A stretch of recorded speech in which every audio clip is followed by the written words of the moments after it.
தென்னாடுடைய சிவனே போற்றி, எந்நாட்டவர்க்கும் இறைவா போற்றி. காவாய் கனகத்திரளே போற்றி, கைலை மலையானே போற்றி போற்றி.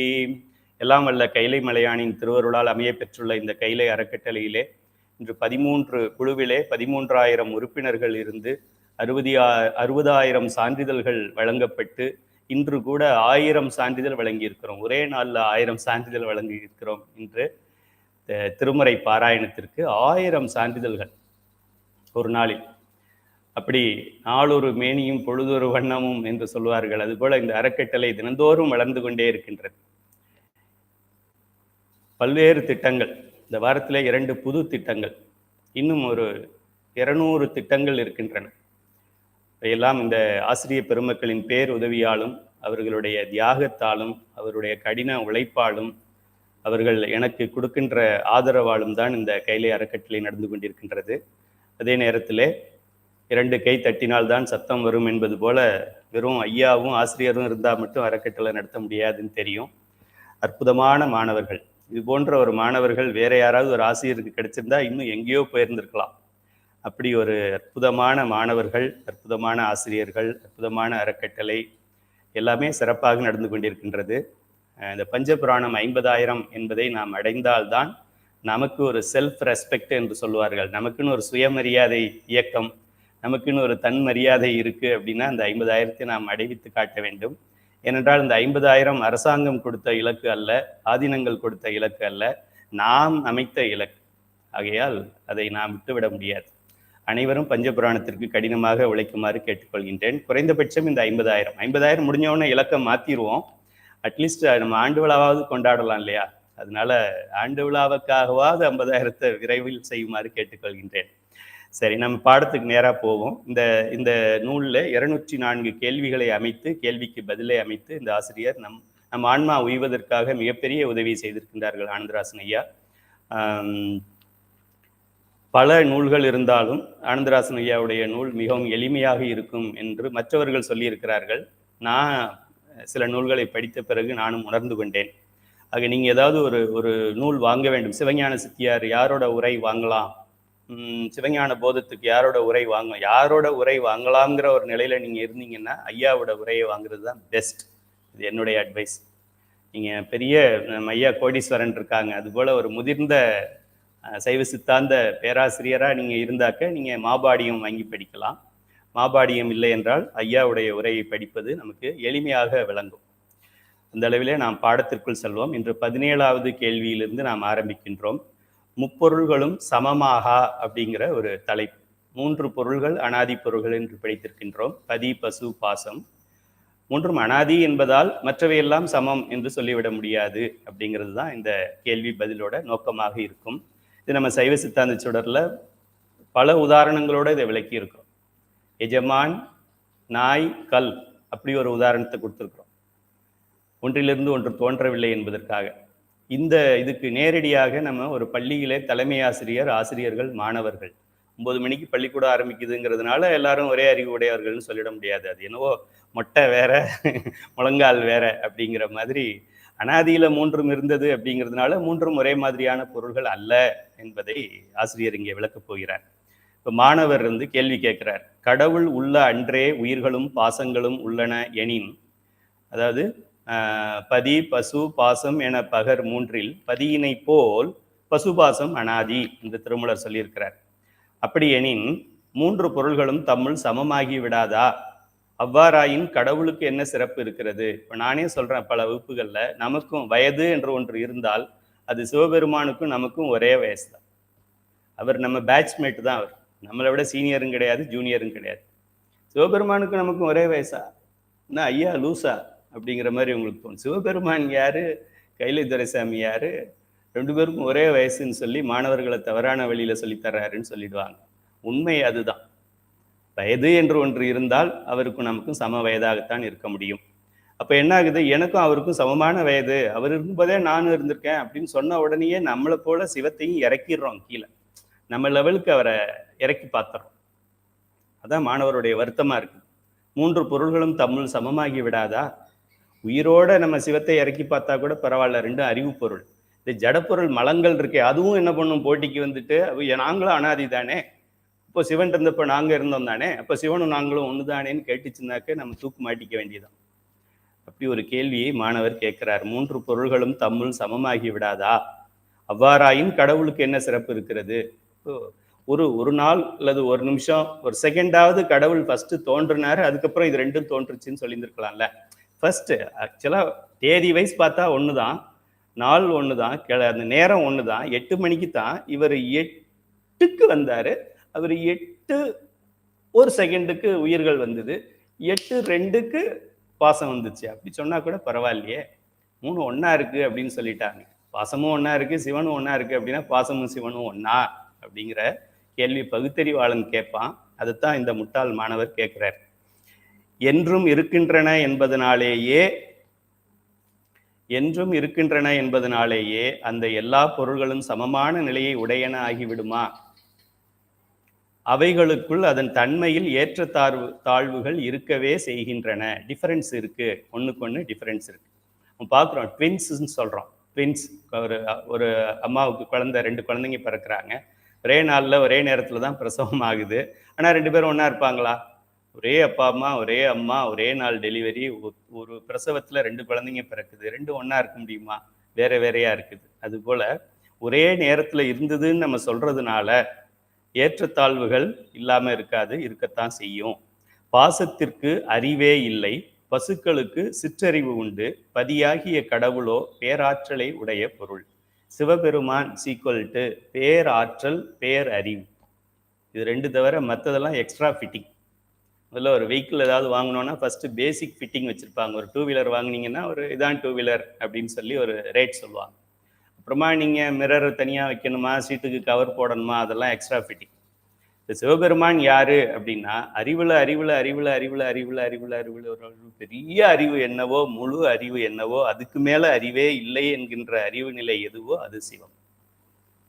அதுபோல எது ஆனந்தமோ, ஆனந்தம் ஆனந்தம் ஆனந்தம் ஆனந்தம் ஆனந்தம் ஆனந்தம் ஆனந்தம் ஆனந்தம் ஆனந்தம் ஆனந்தம் ஆனந்தம் ஆனந்தம்னு என்லெஸ்ஸா, இன்ஃபைனைட், அன்லிமிட்டெட் பிளிஸ் என்று எது இருக்கிறதோ அதுக்கு பெயர் சிவபெருமான் என்று பெயர்.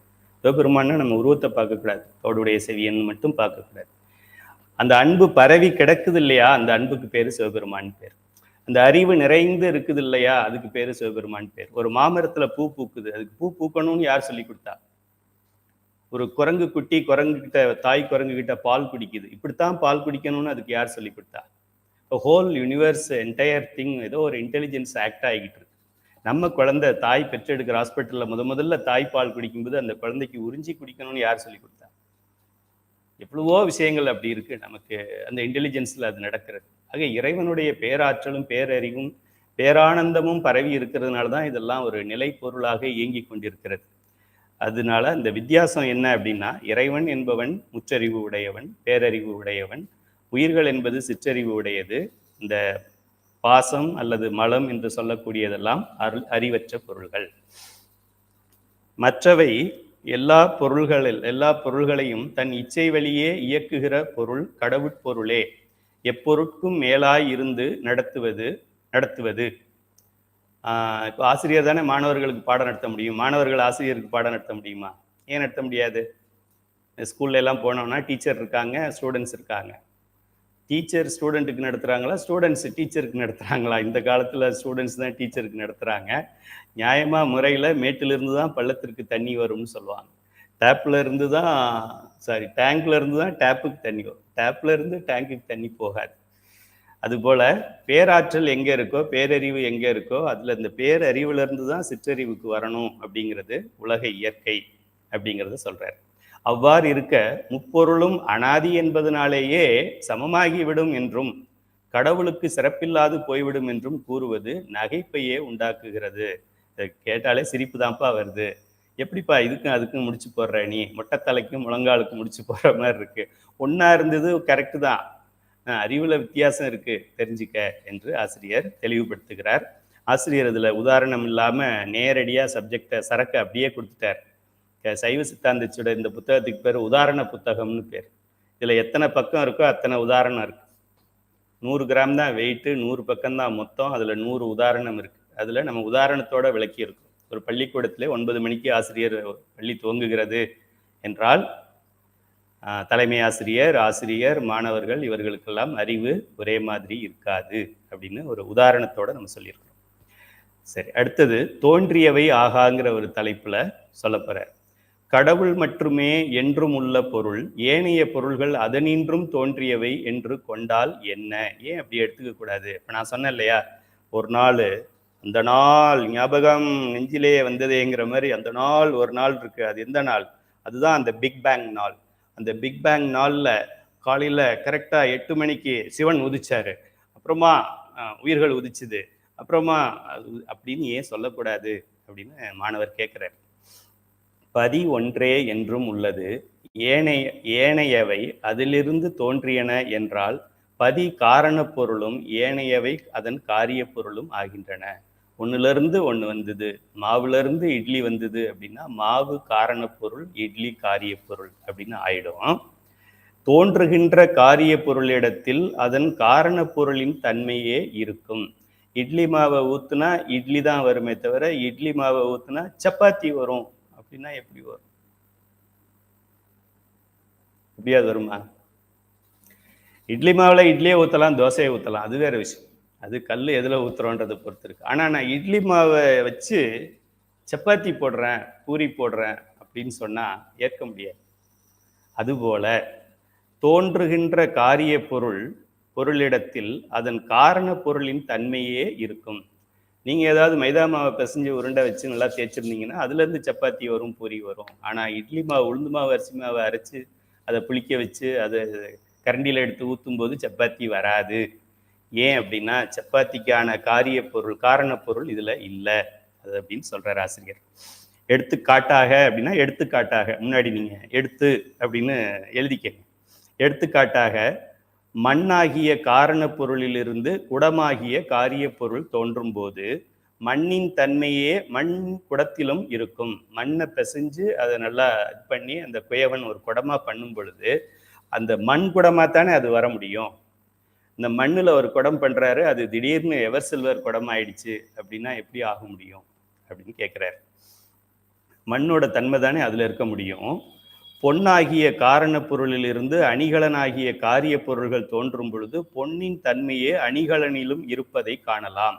நம்ம தங்கத்தை நல்லா உருக்கி ஒரு தோடு பண்ணலாம் அப்படின்னு பண்ணோம். உருக்குனது தங்கம், தோடு வந்து மண் தோடு, பிளாஸ்டிக் தோடு வந்திருக்குது அப்படின்னு சொன்னா அது எப்படி ஏற்றுக்கொள்ள முடியாதோ, அதுபோல பதியினின்றும் உயிர்களும் பிற பொருள்களும் தோன்றின எனின் அப்படி வச்சுக்கிட்டா சிவபெருமான் இருந்தாரு, அதுதான் முதல் காரணமா. இப்போ எப்படி குடத்துக்கு மண்ணு மாதிரி, நெக்லஸுக்கெல்லாம் கோல்டு பிஸ்கெட் மாதிரி சிவபெருமான் தான் காரணம்னு வச்சுக்குவோம். அதுல இருந்து இது ரெண்டும் தோன்றுச்சு அப்படின்னு நம்ம வச்சுக்குவோம். அப்படின்னா பதியினது தன்மையையே உயிர்களும் பிற பொருள்களும் உடையனவாதல் வேண்டும். Simple common sense. ஒரு பேரண்ட்ஸுக்கு, அப்பா அம்மாவுக்கு ஒரு குழந்தைங்க பிறக்கிறாங்க அப்படின்னா அந்த குழந்தைங்க யாரோ அப்பா மாதிரியோ அம்மா மாதிரியோ முகத்தை வச்சிருக்காங்க, குணத்தை வச்சிருக்கிறாங்க, அவங்களுடைய உடல் அமைப்பு எப்படி இருக்கோ அதையே கொண்டு இருக்கிறாங்க. அவங்களுக்கு இருக்கிற ப்ளஸ் பாயிண்ட்டு குழந்தைக்கு வருது, மைனஸ் பாயிண்ட், இதெல்லாம் நம்ம டிஎன்ஏ அப்படின்னு நம்ம சொல்கிறோம்.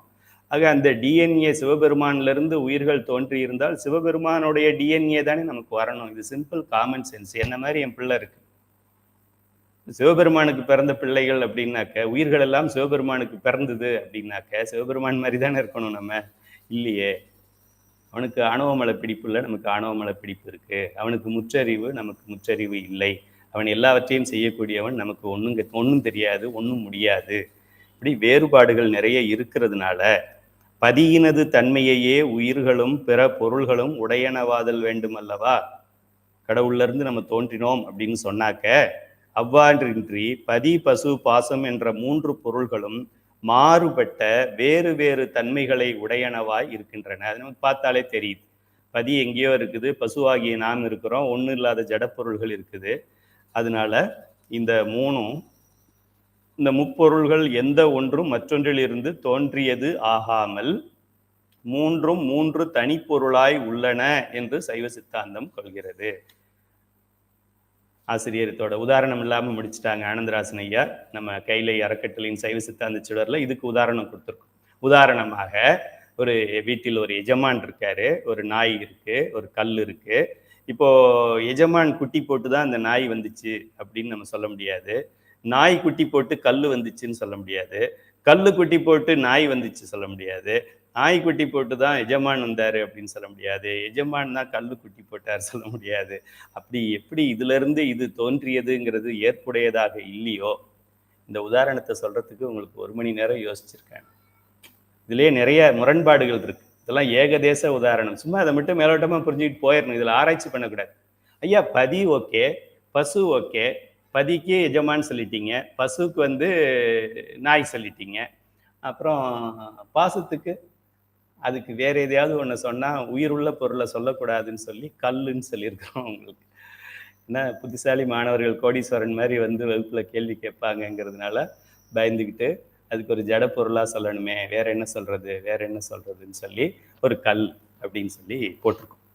இந்த புக்கில் எக்ஸாம்பிள் புக்கில் அதுதான் நம்ம கொடுத்துருக்குறோம். அப்படி எல்லாவற்றிற்கும் உதாரணங்களோட விளக்கப்பட்டிருக்கின்ற நூல் நம்முடைய சைவ சித்தாந்த சுடர். வேறு வேறு தன்மைகளை உடையனவாய் இருக்கின்றன. ஆதலால் முப்பொருள்களுள் எந்த ஒன்றும் மற்றொன்றிலிருந்து தோன்றியது ஆகாமல் மூன்றும் மூன்று தனிப்பொருளாய் உள்ளன என்று சைவ சித்தாந்தம் கொள்கிறது. இதெல்லாம் நம்ம ஏதோ ஐயா எழுதியிருக்கிறாங்கன்னு அப்படியே ஏற்றுக்க வேண்டிய அவசியம் இல்லை. ஐயா எழுதினா என்ன, அவங்க அப்பாவே எழுதினா என்ன? சர்க்காரியவாதம் என்ன சொல்லுது? காரண காரியம் சொல்லுது. காரணம் கல்லுன்னா காரியம் எப்படி நாய்க்குட்டியா வரும்? கல்லுல இருந்து நாய்க்குட்டி வந்தா எப்படி வர முடியும்? சர்க்காரியவாதம் தான் கட்டுப்படுத்துதே தவிர சிவபெருமானோ நீங்களோ நானோ கட்டுப்படுத்துறது இல்லை. இதுதான் நம்முடைய சமயம்ங்கிறது. சமயத்தின் அச்சாணியம். எந்த சந்தேகம் எங்க யாரு கேட்டாலும், யாருக்கு புரியலைன்னாலும், நமக்கே புரியலைன்னாலும் நமக்கு தெளிவை உண்டாக்கக்கூடியது இந்த சர்க்காரியவாதம். காரண காரியம். காரணம் இருந்தால்தான் காரியம் நடக்கும். காரியம் இருக்கிறது என்றால் காரணம் இருக்கும். நமக்கு தெரியாம இருக்கும். வீட்டில் ஒரு பிரச்சனை இருக்கும், அது எதனால பிரச்சனைன்னு தெரியாது. ஆனா பிரச்சனை இருக்குங்கிறது நமக்கு தெரியும். இன்னைக்கு காரியமாக இருக்கிறது, இதுவே காரணமாகி நாளைக்கு காரியமாகும் அப்படிங்கிறத நேற்றைய வகுப்புல நம்ம பார்த்தோம்னு நினைக்கிறேன். ஆக நம்மளுடைய சமயம், அதில் கொடுக்கப்பட்டிருக்கின்ற லாஜிக்கல் எக்ஸ்பிளனேஷன், அதில் கொடுக்கப்பட்டிருக்கின்ற நியதிகள், எங்கும் மாறாத நியதிகள், எங்கேயும் மாறாத நியதிகள்.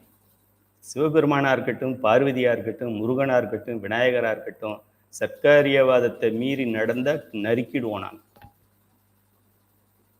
சர்க்காரியவாதம் அவங்கள விட பெருசு. இந்தியாவில் ரொம்ப பெரிய பதவியில் இருக்கிறவர் யார் தெரியுமா? பிரைம் மினிஸ்டர் கிடையாது, பிரசிடென்ட் ஆஃப் இந்தியா.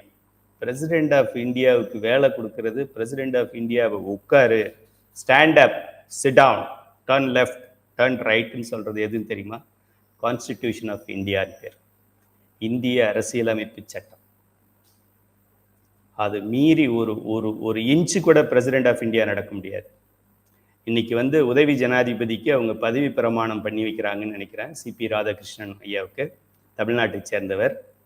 அந்த பதவி பிரமாணத்தை அவர் ஏன் செய்து வைக்கிறார்? இது செய்து வைக்க வேண்டும் என்று கான்ஸ்டிடியூஷன்ல இருக்கு.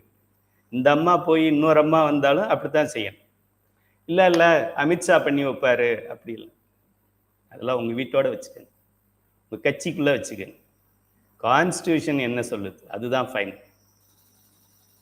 பதவி பிரமாணம் ஏன் பண்ணி வைக்கணும்? கான்ஸ்டிடியூஷன் சொல்லுது. யார் பண்ணி வைக்கணும்? கான்ஸ்டிடியூஷன் சொல்லுது. இந்த போஸ்ட்டுக்கு ஒரு ஆளை எப்படி தேர்ந்தெடுக்கணும்? கான்ஸ்டிடியூஷன் சொல்லுது.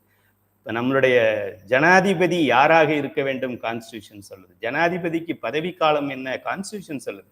ஜனாதிபதி நானே இருந்துட்டு போறேன் சாகுற வரைக்கும், சாகும் வரை நானே ஜனாதிபதி எல்லாம் சொல்ல முடியாது. கான்ஸ்டிடியூஷன். இதுபோல சிவபெருமானா இருக்கட்டும், முருகனா இருக்கட்டும், விநாயகரா இருக்கட்டும், இதெல்லாம் எங்க குடும்பத்து பிரச்சனை எல்லாம் உங்க குடும்பத்தை நீங்க தனியா வச்சுக்கோங்க. சர்க்காரியவாதம் சர்க்காரியவாதம், அவ்வளவுதான். காரணம் இல்லாமல் காரியம் இல்லை. ஆக நம்ம வாழ்க்கையில ஒரு இன்பம் வருது அப்படின்னா காரணம் இருக்குன்னு அர்த்தம். ஒரு துன்பம் வருது அப்படின்னா அதுக்கு ஒரு காரணம் இருக்கு. காரணத்துக்கு யாரு காரணம்? நம்ம தான் காரணம். போன பிறவியில, போன பிறப்புல, போனன்னா இதுக்கு முந்தினன்னு இல்லை, அதுக்கு முந்தினதுல நம்ம காரணம். ஆக தீதும் நன்றும் பிறர் தர வாரா, நாம் தரவே வருகிறது அப்படிங்கிறத நாம் தெளிவாக தெரிந்து கொள்ள வேண்டும். சரி, உயிரை படைத்தல் என்பதன் பொருள் திருமுறைகளில் இறைவன் உயிரை படைத்தான் என்பது பட கூறப்பட்டுள்ளது. வேணும்னே வம்பிழுக்கிறார் மாணவர். எப்படி எங்க கூறப்பட்டிருக்கு? அது மாதிரி உயிரை படைத்தான் எங்க கூறப்பட்டிருக்கு? சும்மா அப்படி போட்டு வாங்குறாரு பாருங்க. எடுத்துக்காட்டாக என்னை நன்றாக இறைவன் படைத்தனன் என்று திருமந்திரத்தில் வருகிறது. தானெனை முன் படைத்தான் என்று என்கிறது சுந்தரர் தேவாரம். சுந்தரர் தேவாரம் கைலை அறக்கட்டளையில் திருவாசக சுந்தரர் தேவார முற்றோதல் பண்ண போகிறோம், சிற்றோதல் பண்ண போகிறோம். எல்லாம் தயாராகுங்க. எல்லாரும் 7ஆம் திருமுறை திருப்பாட்டு நூல்கள் வாங்கி வைத்துக் கொள்ளுங்கள். இவற்றிற்கு என்ன விளக்கம் கூறுவது? சுந்தரர் இப்படி சொல்லியிருக்கிறாரு, அப்புறம் திருமூலரே இப்படி சொல்லியிருக்கிறாரு. என்னை நன்றாக இறைவன் படைத்தனன்னு சொல்றாரு. என்னைன்னா என்ன? உயிரும் உடலும் சேர்ந்தது தானே. அப்போ என்னுடைய உயிரை இறைவன் படைத்தான் தானே அர்த்தம். திருமூலர் தெரியாம அப்படி உளறிட்டாரா? இல்ல அவர் தெரிஞ்சே சொல்லியிருந்தா அப்போ உயிர்களை இறைவன் படைத்தான்ங்கிறது உண்மைதானா? எல்லா இடத்துக்கும் திருமூலரை கூப்பிட்டுக்கிறீங்க, இங்க மட்டும் ஏன் கூப்பிடுறது இல்லை? எல்லா இடத்துலையும் சுந்தரர் பாட்டை ரெஃபரன்ஸ்க்கு எடுக்கிறீங்க, இங்க மட்டும் ஏன் எடுக்கிறது இல்லை அப்படின்னு முட்டாள் மாணவன் போல புத்திசாலி கேள்வியை கேட்கிறார் இந்த மாணவன். உயிரை இறைவன் படைத்ததாக கூறும் இத்தகைய இடங்களிலெல்லாம் நேராக பொருள் கொள்ளக்கூடாது. என்னை நன்றாக இறைவன் படைத்தனன், படைத்தது அப்படிங்கிறது உருவாக்கியது, தோற்றியது என்று பெயர். அதனால நம்ம படைத்ததுன்னு அங்க பாட்டுல சொல்லியிருக்காங்கன்றதுனால உயிரை படைத்தார்னு எடுத்துக்கொள்ளக்கூடாதுப்பா. உயிரை இறைவன் படைத்தது போல கூறுவன எல்லாம் உயிர்களுக்கு அவன் உடம்புகளை தந்து உலகத்தில் தோன்றச் செய்தலையே குறிப்பனவாகும். தெரிஞ்சுக்கணும்.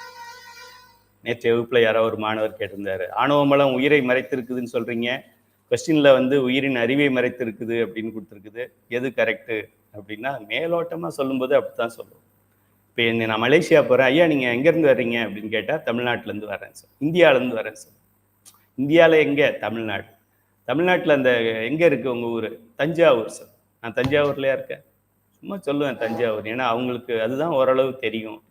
அப்புறம் தஞ்சாவூரில் எங்கே அப்படின்னா அங்கேருந்து ஒரு 35 கிலோமீட்டர் கந்தர்வக்கோட்டை. அங்கே எங்கே அப்படின்னா அங்கேருந்து ஒரு 4 கிலோமீட்டரில் சுந்தம்பட்டின்னு ஒரு கிராமம் இருக்குது, வில்லேஜ். நான் ஒரு விவசாயினா, ஸோ அங்கே இருக்கேன். அது தேவைப்படும் போது அதை நம்ம சொல்லிக்குவோம். ஐயா எங்கேருந்து வந்திருக்காங்க அப்படின்னு என்னை ஒரு மேடையில் கேட்கும் பொழுது சுந்தம்பட்டியிலேருந்து வந்திருக்கேன் அப்படின்னு சொன்னால், சுந்தம்பட்டி என்ன அமெரிக்காவா லண்டனா? அது சொன்னால் புரியாது அங்கே இருக்கிறவங்களுக்கு. அதனால நான் இந்தியாவிலேருந்து வந்திருக்கேன், தேவைப்பட்டால் தமிழ்நாட்டிலேருந்து வந்திருக்கேன்னு சொல்லுவோம். அப்படிங்கிறதுனால நம்ம சொல்லும் பொழுது என்னை நன்றாக இறைவன் படைத்தனன்னு சொல்றதுனால உயிரை படைத்தனன்னு எடுத்துக்க கூடாது. உயிர்களுக்கு அவன் உடம்புகளை தந்து உலகத்தில் தோன்ற செய்தலையே குறிப்பனவாகும். தனு கரணத்தை கொடுத்தது சிவபெருமான். இதுல வேற எவனும் பங்கு போட முடியாது. இந்த ஆடு கேட்கிற சாமி, கோழி கேட்குதுல்ல சாமி, 108 கோழி வெட்டு, நல்லா கடா ஆடா வெட்டு அப்படிலாம் கேட்குது. அந்த சாமி கிட்ட போய் கேளுங்க, நீ எனக்கு உடல் கொடுத்தியான்னு கேளுங்க. தூக்கு மாட்டி செத்து போயிடு. நைட்ல அந்த கேள்வியை கேட்டுட்டு வாங்க, மறுநாள் காலையில அந்த சாமி உங்க ஊரை விட்டு வேற எல்லைக்கு போயிடு.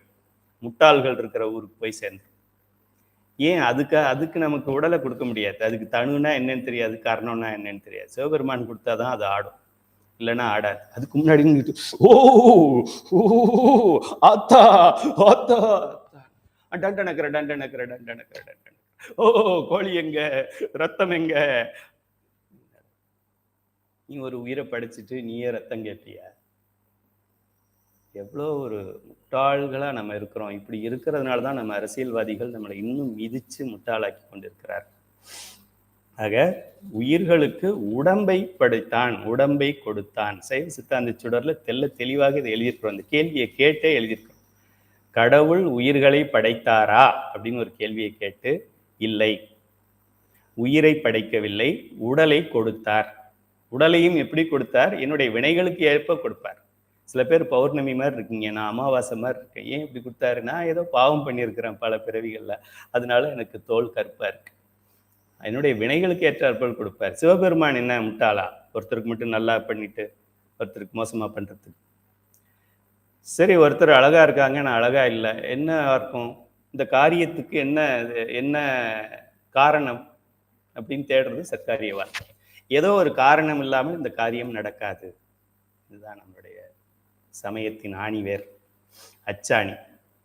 ஆக இறைவன் படைத்தான் படைத்தான் படைத்தான் நம்ம சொல்லுவோம். எப்போல்லாம் படைத்தான்னு சொல்றோமோ, சைவ சித்தாந்த மாணவர்கள் படைத்தான்னு அப்படியே எடுத்துக்க கூடாது, உடலை கொடுத்தான் அப்படின்னு எடுத்துக்கொள்ள வேண்டும் அப்படின்னு ஆசிரியர் விளக்குகிறார்.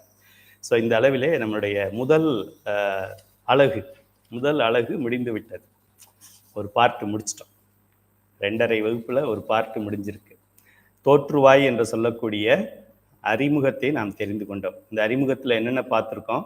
முதல்ல சமயங்களை பற்றி பார்த்தோம். சமயம்னா என்ன அப்படின்னு பார்த்தோம். ஒரு சமயம்னா ஒரு ஒரு குறிக்கோள் இருக்க வேண்டும். அந்த குறிக்கோளை அடைகின்ற முறைகளை சொல்ல வேண்டும். கார்ப்பரேட்டில் இருக்கிறவங்க விஷன், பிளான், கோல் அப்படின்னு சொல்லுவாங்க. அதை அடைகிற ஒரு வழிமுறைகள் இருக்க வேண்டும். இப்போ ஒரு கம்பெனி இருக்காங்க, இப்போ ஏதோ ஒரு கம்பெனி வச்சுக்கோங்க. என்ன கம்பெனி வச்சுக்கலாம்? ஒரு டைட்டன் வாட்ச் கம்பெனி இருக்கிறாங்க அப்படின்னா, அவங்க இந்த ஆண்டு 1000 கோடி லாபம் பண்ணணும் அப்படின்னு ஒரு இலக்கை வைப்பாங்க. சும்மா சொல்லிட்டு போனால் பத்தாது இல்லை? 1000 கோடி பண்ணணும்னா என்ன பண்ணணும்? வாட்சில் எவ்வளோ பண்ணணும்? அப்புறம் வேற என்ன ஜுவல்லரியில் என்ன பண்ணணும்? அது மாதிரி அவங்களுக்கு நிறைய டிவிஷன் இருக்கு. இதில் எவ்வளோ பண்ணணும், இதில் எவ்வளோ பண்ணணும், அப்புறம் அது பண்ணணும்னா அதுக்கு என்ன பண்ணணும், இதெல்லாம் நடைமுறை திட்டங்கள். அதுபோல் ஒரு சமயம் என்றால் அந்த சமயம் தலைவன் இருக்க வேண்டும், அதற்கு ஒரு நோக்கம் இருக்க வேண்டும், அந்த நோக்கத்திலே உயிர்கள் வளர்வதற்கு பாதை இருக்க வேண்டும், பாதையை அளப்பதற்கு அளவுகோல்கள் இருக்க வேண்டும், யார் வந்தாலும் அந்த உச்சியை அடைவதற்கான கூகுள் மேப் தெரிய வேண்டும். அதுக்கு பேர் சமயம்னு பேர். மற்றதெல்லாம் சமயம் இல்லை, சும்மா சமயத்துக்கு வந்துட்டு போகிற சமயங்கள்னு அர்த்தம். இந்த சமயங்கள்னு பொதுக்கு அப்புறம் சைவ சமயத்தை பற்றி நாம் பார்த்தோம். மற்ற சமயங்கள் எல்லாம் அப்பப்போ வந்தது, தோன்றியது. நம்ம வரலாற்றில் நம்ம சைவ சித்தாந்த சுடர் நூலிலே நாம் கொடுத்துருக்கின்றோம். ஒரு சமயங்களும் எப்போது தோன்றியது அப்படிங்கிறத பின்னாடி ஒரு சார்ட்டாக கொடுத்துருக்குறோம். எந்த வருஷத்தில் எது வந்தது அப்படின்னு சொல்லி.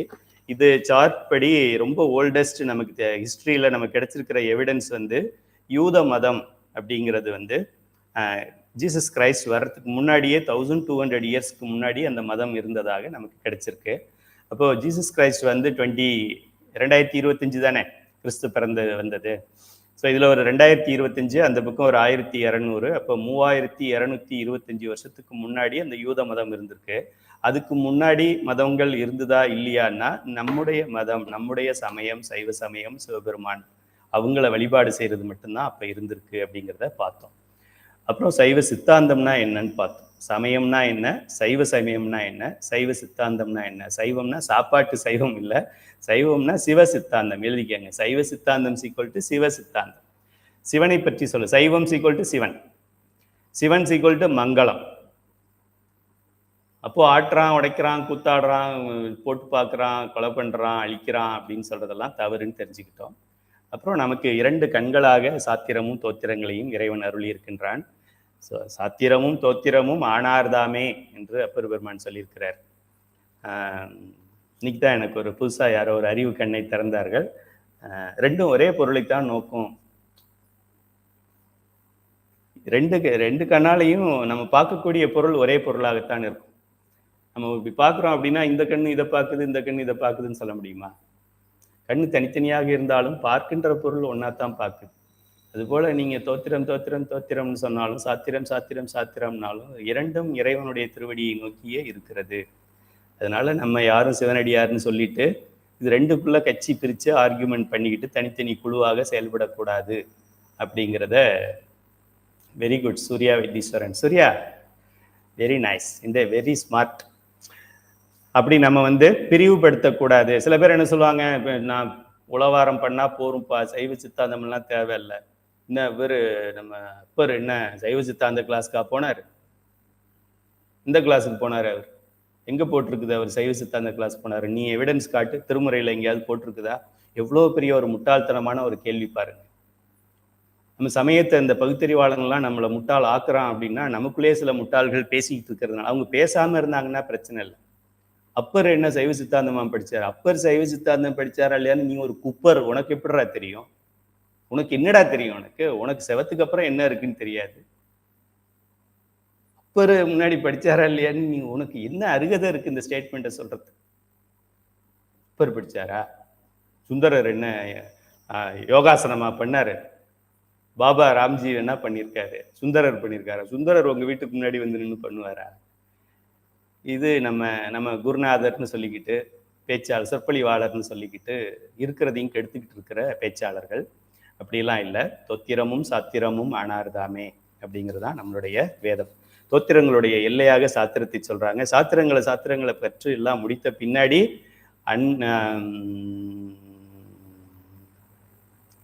அரண்கடல் தொழுமே என்ன இப்போ 12வது நூற்பா 11வது நூற்பா என்ன சொல்லுது?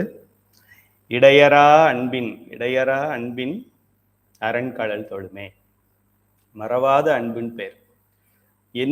என்னைக்கு நம்மளால மறந்து போயிடக்கூடாது. நம்ம பல விஷயங்களை மறந்து போயிடுறோம்.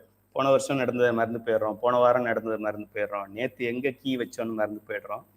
ஆனால் இந்த அன்பு, இறைவன்பால் நம்ம வைத்திருக்கின்ற அன்பு என்ன வார்த்தை அது? இடையறா அன்பா? பதிவிடுங்க. இடையறா அன்பின் அரண்கழல் தொழுமே. அதோட இது வித்தவுட் பிரேக், தொடர்ச்சியான ஒரு அன்பால அரண்களை நாம் தொழலாம் அப்படின்னு சொல்லுவாங்க.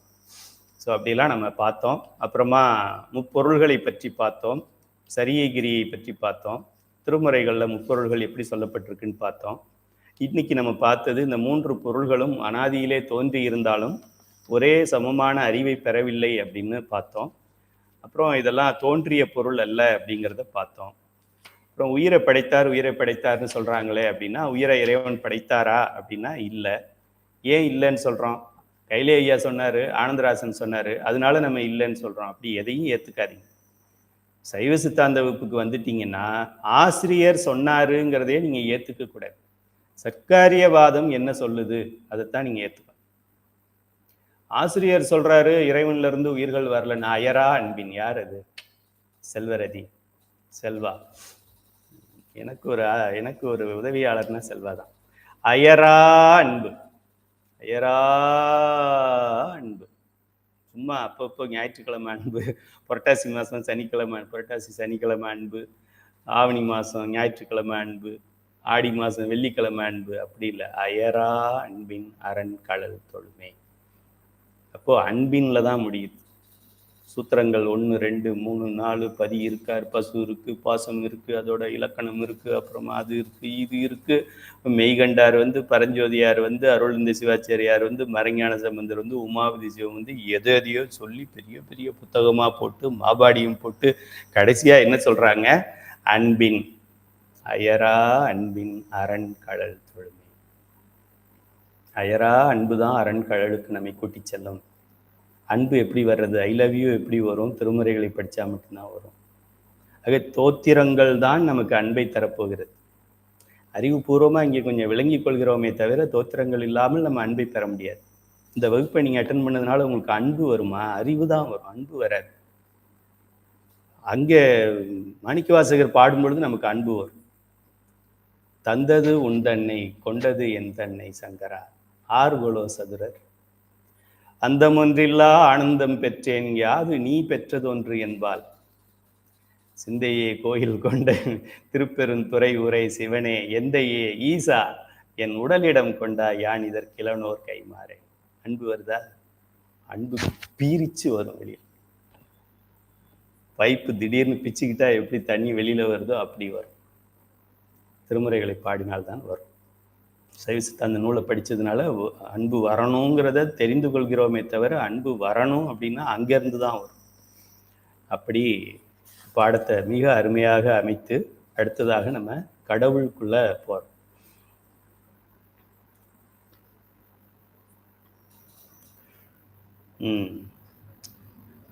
கடவுள் பொருளுக்கு உரிய, இப்போ கடவுளை பற்றி தெரிஞ்சுக்க போகிறோம். நம்ம சைவ சித்தாந்த சுடரில் அழகு 5ன்னு நினைக்கிறேன்னா பதியின் இலக்கணத்தை பற்றி நாம் பார்க்குறோம். அழகு 4 எடுத்து வச்சுக்கோங்க. 4 இறைவனை பற்றி ஒரே ஒரு பாடம் தான் பார்க்க போகிறோம். இறைவனை பற்றி ஒரு பாடம், உயிர்களை பற்றி ஒரு பாடம், மாயையை பற்றி 6 பாடம். அப்படிதான் நம்ம பாடம் அமைஞ்சிருக்கு. சரி, இப்போ நம்ம கடவுளை பற்றி தெரிஞ்சு கொள்ள போகிறோம் ஐயாவுடைய இந்த நூலில். கடவுளுக்கு இலக்கணம் சொல்றார். கடவுள் பொருளுக்கு உரிய இலக்கணம் யாது? பொதுவான கேள்வி இது. உலகம் அனைத்தையும் தன் விருப்பத்தின்படி படைத்து காத்து அழிப்பவராய், தான் பிறரால் படைக்கவும் காக்கவும் அழிக்கவும் படாதவராய், என்றும் ஒரு தன்மையராய் இருப்பவரே கடவுள். ரொம்ப ரொம்ப முக்கியம். சத்து, சித்து, ஆனந்தம். சத்து என்றால் என்றும் ஒரே தன்மையதாய், அதான் சத்துன்னு பேர். சத்துன்னு நல்லா சத்து சட்டமா இருக்கும், இதான் சத்து, அது இல்லை. சத்து என்றால் மாறாதது, நிலையானது. இப்போ நேற்று நம்ம பாடத்துல மாயைன்னு பார்த்தோம். மாயை சத்தா? இல்லை, அது சித்து விளையாட்டு. உலகம் அனைத்தையும் தன் விருப்பத்தின்படி படைத்து, ஒரு ஒரு அரசு அலுவலர் இருக்கார், நீங்கள் ஐஜி எடுத்துக்கங்க. ஐஜி தமிழ்நாட்டில் இருக்கிற அத்தனை ஆயிரக்கணக்கான போலீஸு, சப் இன்ஸ்பெக்டர்ஸு, இன்ஸ்பெக்டர்ஸு, டிஎஸ்பிஸு இவங்க எல்லாருக்கும் சீஃப் ஒருத்தர் இருக்கார் ஐஜின்னு. ஐஜி அவர் இஷ்டப்படி தான் சொல்ல முடியுமா, செய்ய முடியுமா? வேற ஏதோ கல்வித்துறையில் ஒரு பெரிய சீஃப் செக்ரட்டரி, சீஃப் இல்லை கல்வித்துறைக்கு ஒரு செக்ரட்டரி இருக்கிறாரு, நிறைய டைரக்டர்ஸ் இருக்கிறாங்க, அவங்க இஷ்டப்படி செய்ய முடியுமா? மந்திரி என்ன சொல்றாரோ அப்படித்தான் செய்யணும். அது முதலமைச்சர் அவர் இஷ்டப்படி செய்ய முடியுமா? செய்ய முடியாது. பிரைம் மினிஸ்டர் அவர் இஷ்டப்படி செய்ய முடியுமா? செய்ய முடியாது. இந்த நாட்டின் ஜனாதிபதி அவருடைய இஷ்டத்துக்கு ஏதாவது பண்ண முடியுமா? 5 வருடத்துக்கு ஒரு முறை தேர்தல் இல்லை, அடுத்த 50 ஆண்டுகளுக்கு தேர்தல் இல்லைன்னு ஜனாதிபதி சொல்ல முடியுமா? இல்லை எனக்கு அடுத்து என்னுடைய மகனே இந்த போஸ்ட்டுக்கு வருவார் என்று சொல்ல முடியுமா? இல்லை நான் ஒரு 1000 சாராய கடையை பார்லிமெண்ட்லேயே திறக்க போகிறேன் அப்படின்னு அவரால் சொல்ல முடியுமா? யாரும் எதுவும் சொல்ல முடியாது. ஏன் அப்படின்னாக்க ரூல் அப்படி இருக்கு. ஆக யாரையும் கேட்காம தன் வயத்தை நம்ம படிப்போம். உலகம் அனைத்தையும் தன் விருப்பத்தின்படி படைத்தும் தன் விருப்பத்தின்படி காத்தும், பெருமாள் விருப்பத்தின்படி காத்து அல்ல, பெருமாளையே காக்க வேண்டியவன் சிவபெருமான். பெருமாள் எல்லாரையும் காக்குறாரு. இப்ப பெருமாளை யாரு காக்குறது? பெருமாளுக்கு மேல உள்ளவர் தான் காக்கணும். பெருமாள் அனாதியா? இல்லையே. பதி அனாதி, பசுக்கள் அனாதி. அப்போ பெருமாள் யாராவது ஒரு பெரிய சீனியர் பசுவா இருக்கலாம், புத்திசாலி பசு, நிறைய தவம் செய்த பசுவாக இருக்கலாம், ஆணவமலம் மறைப்பு இல்லாத ரொம்ப புள்ளி போல இருக்கிற ஒரு பசுவாக இருக்கலாமே தவிர அது என்றும் பதியாக முடியாது. தன் விருப்பத்தின்படி படைக்கவும், பிரம்மாவை படைப்பவன் ஒருவன் இருக்கின்றான் என்றால் சிவனாக இருக்கும். தன் விருப்பத்தின்படி காக்கவும், எனக்கு தெரியாதுங்க, அது பெருமாள் டிபார்ட்மெண்ட், அவரு என்ன முடிவெடுக்கிறாரோ அதுதாங்க, நமக்கு அது உள்ள போனோம்னா அவ்வளவுதான், நம்மளை வெளியில அனுப்பிடுவாங்க, அப்படியெல்லாம் எதுவும் சொல்ல முடியாது. தன் விருப்பத்தின்படி பெருமாளை கொண்டு காக்கவும், தன் விருப்பத்தின்படி உருத்திரனை கொண்டு உலகத்தை அழிக்கவும் அல்லது ஒடுக்கவும் சுருக்கவும், தான் பிறரால் படைக்கப்படாமலும் காக்கப்படாமலும் ஒடுக்கப்படாமலும் இருக்க வேண்டும் ஒருவன். அப்படி யாரு இருக்கிறாரோ அவர் ஒரே தன்மையராய் இருக்க வேண்டும். ஏன்னா படைக்கப்பட்டார் காக்க. இப்ப நம்ம ஒரே தன்மையரா? இல்ல. நம்மளே 5 வருஷத்துக்கு முன்னாடி எப்படி இருந்தோம்னு நமக்கு தெரியும். நம்முடைய அறிவு வேறையா இருந்தது, ஆற்றல் வேறையா இருந்தது, செல்வம் வேறையா இருந்தது, மனது நிம்மதி வேறையா இருந்தது, உடல் அப்பியரன்ஸ் வேறையா இருந்தது. இப்ப நல்லா புஷ்ன்னு இருக்கு. இன்னொரு 5 வருஷம் கழிச்சு அப்படியே சுருக்கமாயிடும். அப்புறம் 5 வருஷம் கழிச்சு அது இன்னும் மோசமாயிடும். அடுத்தவங்க உதவி இல்லாம நம்மளால நடக்க முடியாது. ஆக இது மாறிக்கொண்டே இருக்கிறது. இப்போ சிவபெருமானுக்கு எப்படி இருக்கும்? அவருக்கும் கொஞ்சம் வயசாயிட்டா சுருக்கமாயிடுமா, டை அடிக்கிற மாதிரி இருக்குமா அப்படின்னா இல்லை. என்றும் மாறாதது, நிலையான தன்மையை கொண்டது. அப்படி யாராவது ஒருவர் இருந்தால் அவர் யாராக இருக்கட்டும், அவர் ஒரு காத்தனா இருக்கட்டும், மூக்கனா இருக்கட்டும், கருப்பனாக இருக்கட்டும், இந்த குணங்களை எல்லாம் கொண்டவன் யாராக இருக்கட்டும், ஜீசஸ் கிரைஸ்டாவே இருக்கட்டும். Jesus Christ காக்கப்பட்டவரா, படைக்கப்பட்டவரா, ஆக்கப்பட்டவரா? அவர் மற்ற கடவுள்களை படைக்கிறாரா, காக்கிறாரா, ஒடுக்கிறாரா? அவர் மற்ற தான் விரும்பியதை தானே செய்து கொள்ளக்கூடிய ஒரு ஆற்றல் பெற்றவரா? ஒரே தன்மையராய் இருப்பவரா? இல்லையே. பிறந்தாரு, இறந்தாரு, பிறந்தாரு, இறந்தாரு, பிறக்கிறாரு, வருவார், என்றும் வருவார். இப்போ அவரை நம்ம கடவுள்னு சொல்ல முடியாது. ஏன்? டெஃபினிஷன் படி கடவுள் இல்லை. அவர் நல்லவராக இருக்கட்டும். அவர் 5-6 வருஷம் கிரைஸ்ட் பைபிள் தான் பாடியிருக்கேன், அது வேற. டெஃபினிஷன்ல ஃபிட் ஆகலை. உள்ளுக்குள்ள போனால் தானே வளையல். அது தங்க வளையலா இருக்கு, உள்ள போகலைன்னா அது வளையலா இருந்தா என்ன, இல்லைன்னா என்ன? நமக்கு கைக்குள்ள போனதான் வளையல்.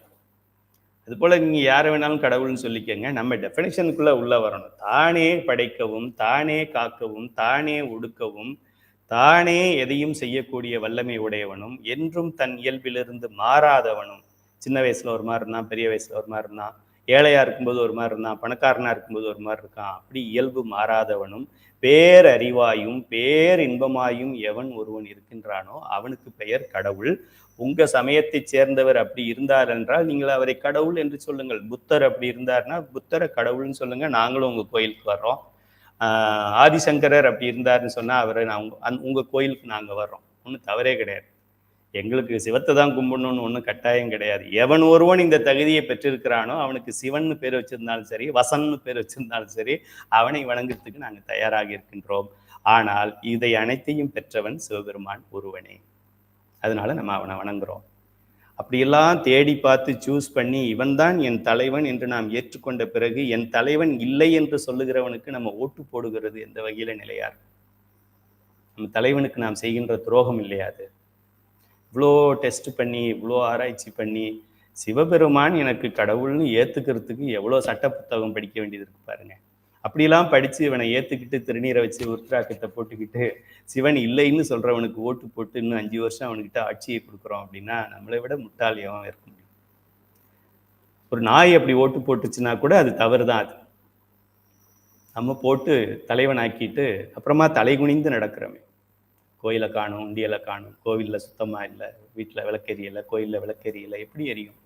சாராய பாட்டில் தான் எரியும். காலம் ஒரு நாள் மாறும், நம் கவலைகள் அன்று தீரும். நாம் ஆணையிட்டால் அது நடந்து விட்டால் இங்கு ஏழைகள் வேதனைப்பட மாட்டார் என்றும் ஒரே தன்மையராக இருக்கணும். இப்போ பொண்ணுக்கு மாப்பிள்ளை பார்க்குறோன்னு வச்சுக்கோங்க. மாப்பிள்ளை எப்படி இருக்கணும்? மாப்பிள்ளை நல்லா நல்லா படிச்சிருக்கணும், நல்ல குடும்பத்துலேருந்து வந்திருக்கணும், நல்லா சம்பளம் வாங்குறவராக இருக்கணும், நிரந்தரமான வேலையாக இருக்கணும், நம்ம பிள்ளைய கண் கலங்காமல் பார்த்துக்கிறவராக இருக்கணும். அப்படிலாம் ஒரு பெண்ணுக்கு ஆணை தேடும் பொழுதோ ஆணுக்கு பெண்ணை தேடும் பொழுதோ அப்படி பார்த்து ஜாதக பொருத்தம் இருக்கணும். 13ல் 10வது பொருந்தணும். அது கிரகம் சரியா இருக்கணும், உயரம் சரியா இருக்கணும், 2 பேரும் ஒரே மாதிரி டைப்பா இருக்கணும்.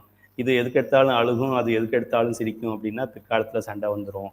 அடா அடா அடா ஒரு இன்னொரு 20-25 வருஷம் கணவன் மனைவின்னு வாழ போறாங்க. அதுக்கு இவ்வளோ பில்டப் கொடுக்குறோம். ஆனா உயிர் என்றும் அவனுடைய திருவடியை அடைகின்ற வரைக்கும் அவன் கணவன், எனக்கு சிவபெருமான் கணவன், அவனுக்கு நான் மனைவி. என்னுடைய உயிர் அவனுக்கு மனைவி, எனக்கு கணவன் சிவபெருமான். இதுதான் நிதர்சன உண்மை.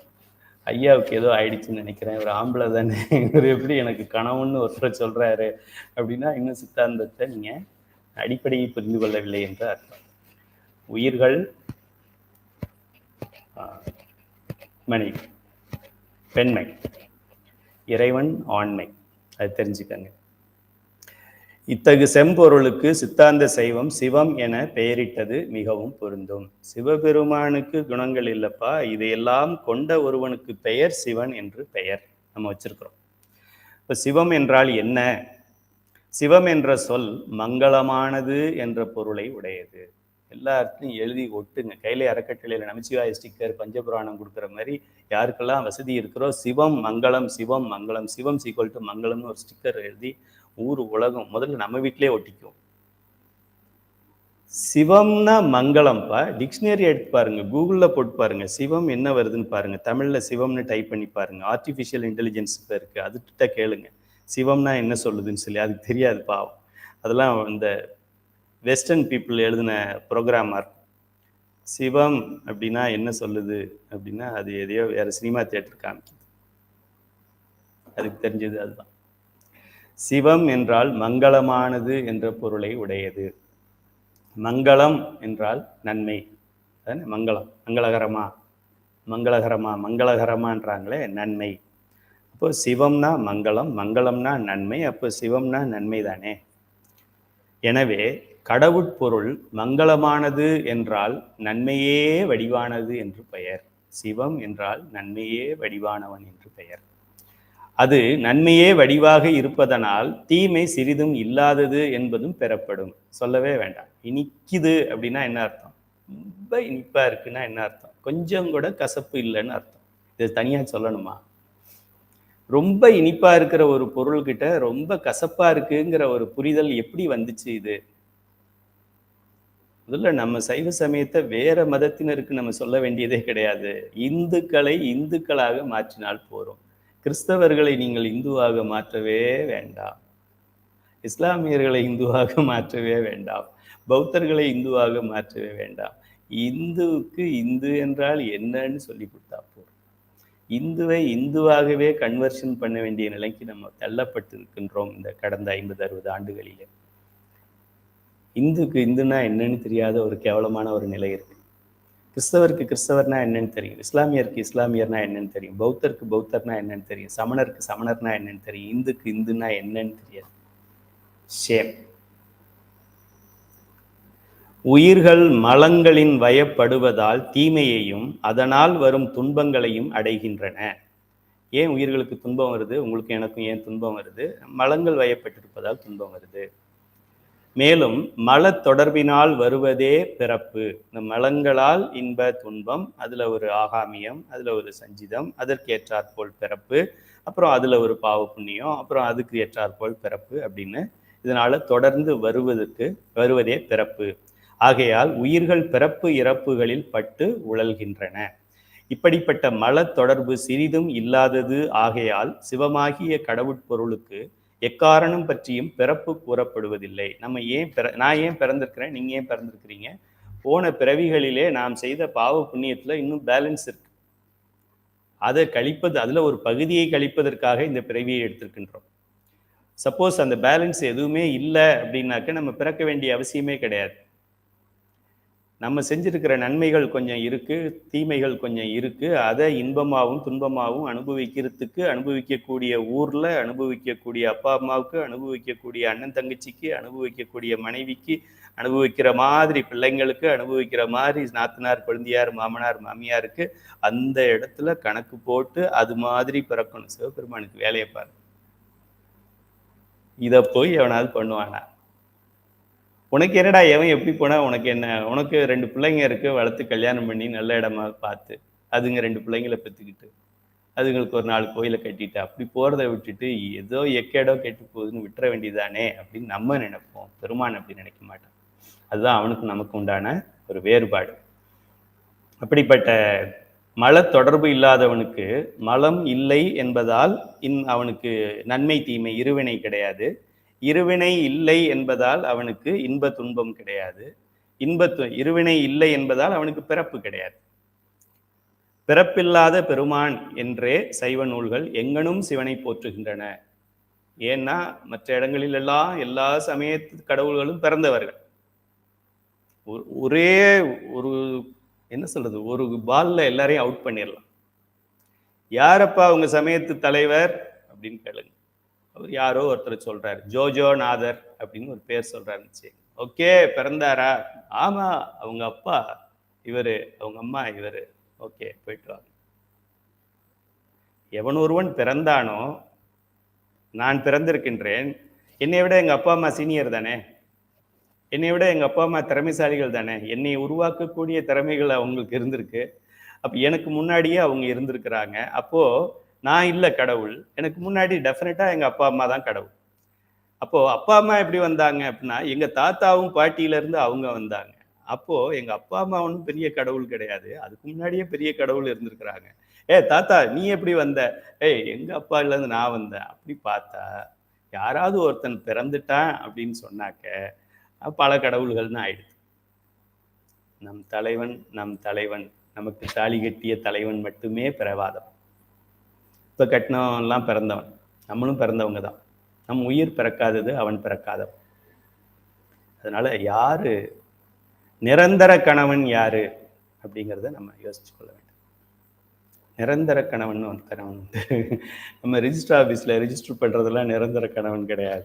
இன்னொரு ஃபார்மில் 2 பேரும் கையெழுத்து போட்டோன்னா கணக்கு முடிஞ்சு போச்சு. ஒரு கையெழுத்து தான்.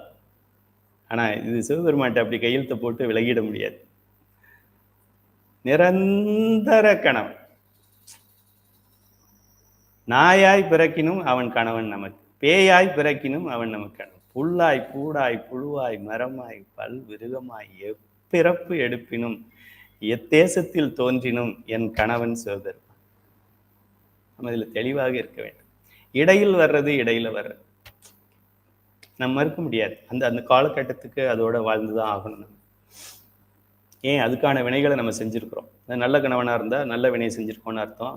ஏதாவது வல்லுன்னு சிங்கம் மாதிரி கொதறுது அப்படின்னாக்க அது மாதிரி வினையை நம்ம கொதற குற்றத்தை செஞ்சிருக்கிறோம் அப்படின்னு அர்த்தம். ஏற்றுக்கொள்ள வேண்டும். ஆனால் என்றும் என்னுடைய நீ தீரா கணவன்.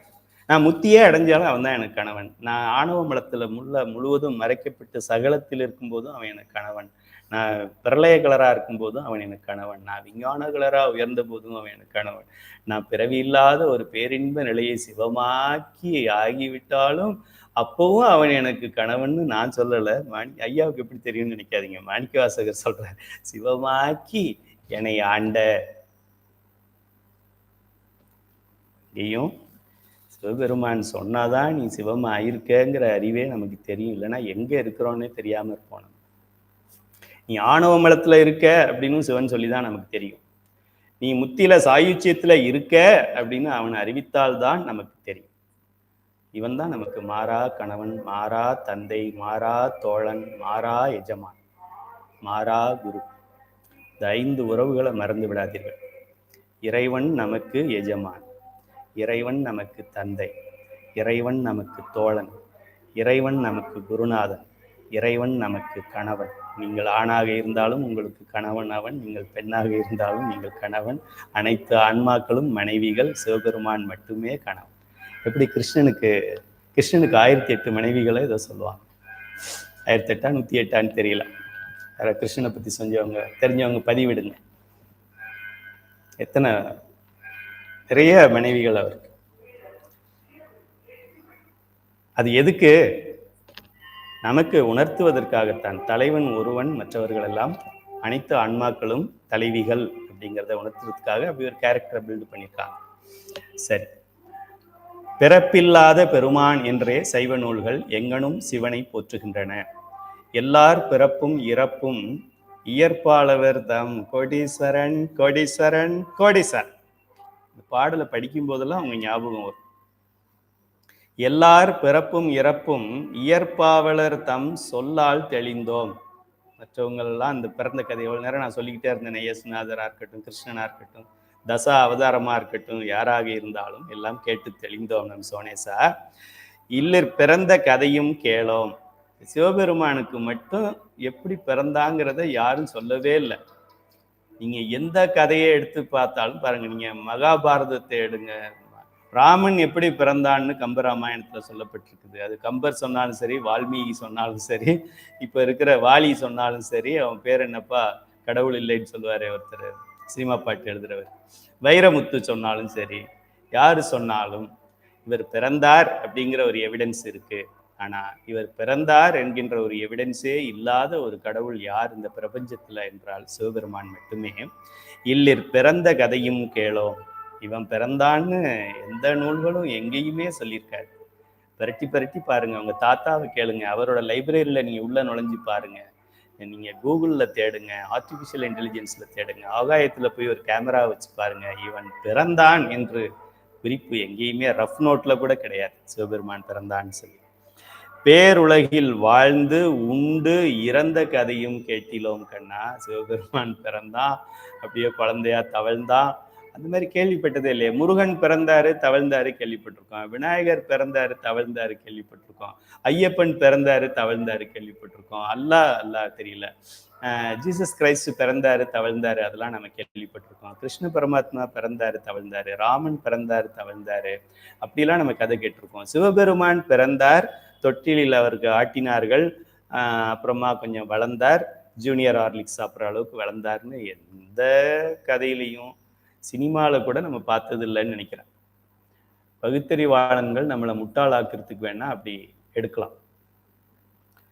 ஓகே, அப்படி சோனேசர் பாடலை எங்கே படித்தாலும் நம்ம ஐயா கோடீஸ்வரன் ஞாபகம் வரும் எனக்கு. ஏன்னா போன முறை நம்ம வகுப்பை எடுக்கும் பொழுது நமக்கு தெளிவாக அப்பப்போ விளக்கங்களை எடுத்து கொடுப்பவர் சைவ சித்தாந்த பேராசிரியர், தானும் சைவ சித்தாந்த சுடராகி தன்னுடைய கல்லூரியில் படிக்கின்ற மகள், திருமணத்துக்கு தயாராக இருந்த மகளையும் நீ அப்புறம் பண்ணிக்கலாம், முதல்ல சைவ சித்தாந்த சுடரை வாங்கு என்று சொல்லி சுடர் பட்டத்தை கொடுத்த பிறகு கல்யாண பத்திரிகை அடிக்கின்ற பெற்றோர். அப்படி நம்மளுடைய ஐயா கோடீஸ்வரன் இருக்காங்க, திருவள்ளூர், சென்னையை சேர்ந்தவர்கள். இந்த பாடலை படிக்கும் போதெல்லாம் அவங்க ஞாபகம் தான் வரும் கோடீஸ்வரன் ஐயா. போன ரிவிஷன் வகுப்புல கூட இதை பற்றி பேசியிருக்கீங்கன்னு கேள்விப்பட்டேன். அருமையான பாடல். இல்லிர் பிறந்த கதையும் கேளோம். சிவபெருமானுடைய பிறந்த கதையும் கேட்டதில்லை. பேருலகில், இந்த உலகத்திலேயோ வேற உலகத்திலேயோ அவன் வாழ்ந்தான் என்றும் நம்ம கேட்டதில்லை. அவன் உண்டு அப்படிங்கிறது, உண்டுன்னா வாழ்ந்தது, சாப்பிட்டது, தூங்கினது, அதெல்லாம். இப்போ காசியில அண்ணன் சாப்பாட்டுக்கு இல்லாம சிவபெருமான் கஷ்டப்பட்டாராம். ரொம்ப பசியா இருந்துச்சா, அப்புறமா ஒரு வீடா போய் பிச்சை எடுத்துக்கு போனாராம். அப்புறமா அன்னபூர்ணி அம்மா தான் அவருக்கு சாப்பாடு கொடுத்தாங்களாம். அதுக்கு ப்ரூஃப் அங்கே காசியில் இருக்கு. சாப்பாடு எதனால ஆயிருக்கும்? மாயையால் தான் ஆயிருக்கணும். மாயையை சிவபெருமான் சாப்பிடுவாரா? மாயையை சாப்பிட முடியுமா அவரால்? ஆக இந்த குகை நம்ம எழுதிக்கங்க. அதை ஐயா தான் அந்த எவிடன்ஸ் கொடுத்தாங்க, ரெஃபரன்ஸ். குகை நமச்சிவாயர் அருளிய அருணகிரி அந்தாதி. திருவண்ணாமலையை பற்றியும் அண்ணாமலையாரை பற்றியும் குகை நமச்சிவாயர் 108 பாடல்கள் நினைக்கிறேன். அதில் இது ஒரு பாடல். அருணகிரிநாதர் அந்தாதி. கோட்டீஸ்வரன் பதிவு செய்யுங்க இது என்ன நூல் அப்படிங்கிறத. கோட்டீஸ்வரன் ஐயா அவர்களுக்கு வாழ்த்துக்கள் சொல்லிட்டாங்க, செல்லம் சொல்லியிருக்காங்க. சரி, சிவன் என்னும் ஆஹா இப்பதான் சொல்லி முடிக்கல, அதுக்குள்ளேயும் ஐயா எடுத்து கொண்டு வந்திருக்காங்க. சிவன் என்னும் ஆண்பால் வழக்கு. சிவனை ஏன் சிவன் அப்படின்னு சொல்ற, சிவல்னு ஏன் சொல்லல? இவ்வளவு நேரம் நான் வாய்க்கிலேயே பேசிக்கிட்டே இருந்தேன். அவன் தான் என் கணவன், அவன் தான் என் கணவன், அவன் தான் என் கணவன் சொல்லிட்டு இருந்தேனே. ஏன் நான் கணவன், என்னுடைய உயிர் கணவன், உயிர்கள் கணவன், சிவபெருமான் பதியாகிய சிவபெருமான் எல்லோருக்கும் மனைவி. நம்ம தான் அவனுக்கு தாலி கட்டியிருக்கோம், நம்ம அது மாங்கல்யம் பண்ணியிருக்கோம், மோதிரம் போட்டு விட்டுருக்கோம் அப்படின்னு ஏன் தவறி கூட நம்ம சொல்லலை அப்படின்னு மாணவர் கேட்குறாரு. நான் கேட்கல, நீங்க கேட்கல.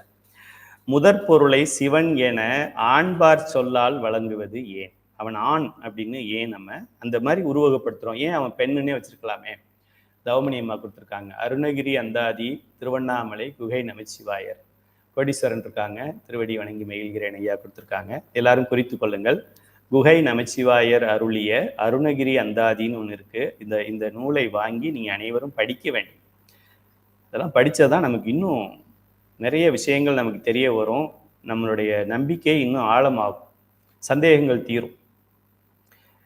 இல்லைன்னா சிவஞான போதத்தோட நிறுத்திருக்கலாமே. அதுக்கே ஒரு சித்தி, அப்புறமா ஏதோ வந்திருக்கு, மாபாடியம், அப்புறம் சீபாடியம், சிறுபாடியம், அதெல்லாம் முற்றோதல் சிற்றோதல்ங்கிற மாதிரி அவரே மாபாடியம் கொடுத்தவரே ஒரு சிற்றுரையும் கொடுத்துருக்கிறார். ஏன் மாபாடியம் படிக்க நேரம் இல்லைனாக்க சிற்றுரையாவது படிங்கன்னு சொல்லி. கையில அறக்கட்டளையில் அப்படித்தான், முற்றோதல் பண்ண நேரம் இல்லைன்னா சிற்றோதலாவது பண்ணுங்க அப்படின்னு நம்ம சொல்றோம் பல இடங்கள்ல. இப்போ மாணவன் கேட்கிறாரு, எதுக்குப்பா அந்த சிவனை ஒரு ஆண் மாதிரி உருவகப்படுத்துறீங்க? சிவன் ஒரு பெண். நம்ம இப்ப அம்மாவை என்ன சொல்றோம்? பாரத மாதா அப்படின்னு சொல்றோம், பூமா தேவி அப்படின்னு சொல்றோம். ஏன் பூமா தேவன் சொல்லலை இல்லையா? குபேர தேவன் அப்படின்னு சொல்றோம். ஆனா பூமியை மட்டும் பூமா தேவின்னு சொல்றோம். ஏன்? யார் வேணாலும் உதைக்கலாம், வாங்கிக்குவான்னு அர்த்தம். உதைக்கலாம், மிதிக்கலாம், துப்பலாம், எதை பண்ணாலும் தாங்கி தொடர்ந்து காக்கின்றவள்னு அர்த்தம். யாராவது ஒருத்தன் உதைச்சான் அப்படின்னா அப்படியே பள்ளமாயி உள்ள போயிட்டான் அப்படின்னா இருக்கு. சினிமால தான் அப்படி இருக்கும், நிஜத்துல அப்படி கிடையாது. உதைக்கின்றவனையும் தாங்கின்றவள் அவள், காரி உமிழ்கின்றவனையும் தாங்குகின்றவள் அவள், மிதிக்கின்றவனையும் தாங்குகின்றவள் அவள். அதனால அவளுக்கு பெயர் பூமா தேவின்னு வச்சிருந்தாங்க. ஏன்னா பூமா தேவன் வச்சா என்ன தமிழ்ல வார்த்தை கிடையாதா? சிவனுக்கு மட்டும் ஏன் ஆண்பாலா நம்ம குறிக்கிறோம் அப்படின்னு மாணவர் கேட்கிறார். உயர்திணை அக்ரிணை என்னும் திணை பாகுபாடும் ஆண் பெண் முதலிய பால் பாகுபாடும் உலக பொருள்களுக்கே உரியன. மாயையால் செய்யப்பட்ட பொருள்களுக்கு தான் அது சம்பந்தம்பா. உலகை கடந்து நிற்கும் கடவுட்பொருள் இப்பாகுபாடு யாதும் இல்லாதது. அது பற்றியே பெண் அல்லை, ஆண் அல்லை, பேடும் அல்லை. பேடு என்றால் மூன்றாவது பாலினத்தர் சொல்றோம்ல, அலின்னு சொல்றமே. தாயுமிலி தந்தையிலி தான் தனியனா, வேற எங்க வருது? ஆண் அலி, ஆண் பெண் அலின்னு திருவாசகத்துல ஒரு பாடல் வரும், பதிவு செய்யுங்க யாராவது. ஆக பெண் அல்லை, அவனை பெண்ணு இல்லை, ஆணும் இல்லை, பேடும் அல்லை, பிரிதில்லை. இது மூணு தவிர வேற எதுவும் இல்லை. ஆனாயும் பெரியாய் நீயே அப்படின்னு ஆறாவது திருமுறை, ஆறாம் திருமுறைன்னா யாரு? நாவுக்கரசருடைய பதிகம் என்று அப்பர் பெருமான் பாடியிருக்கிறார். பாலும் திணையும் சொல்ல ஒண்ணாத அப்பரம்பொருளை எச்சொல்லால் குறிப்பிடுவது. அவனை ஆண்னு சொல்ல முடியாது, பெண்ணுன்னு சொல்ல முடியாது. ஆணுமிலி பெண்ணும் ஏதோ ஒரு வரி இருக்குமா திருவாசகத்துல? ஆண் அலி எனும் பெற்றியன் ஏதோ ஒரு வார்த்தைகள் வருது. ஆண் பெண் அலி அப்படின்னு திருவாசகத்துல எங்க இருக்கோ பதிவிடுங்க, பெண்ணமால மறந்த பதிவிடுங்க.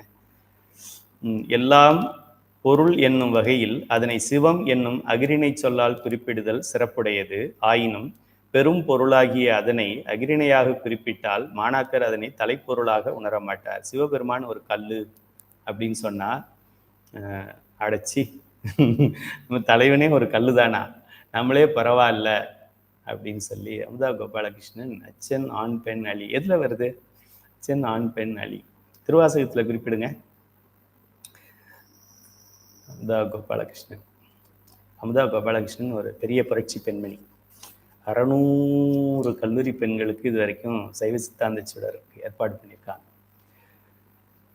அதை சொல்லல தவமணி அம்மா. நான் கேட்கறது தாயுமிலி தந்தையிலி தான் தனியன் ஆணியனடி அப்படிங்கிற மாதிரியே ஆணும் இல்லை பெண்ணும் இல்லை அழியான அழி அப்படின்ற ஒரு 3 வார்த்தையும் ஒன்னா வர்ற மாதிரி ஒரு ஞாபகம்.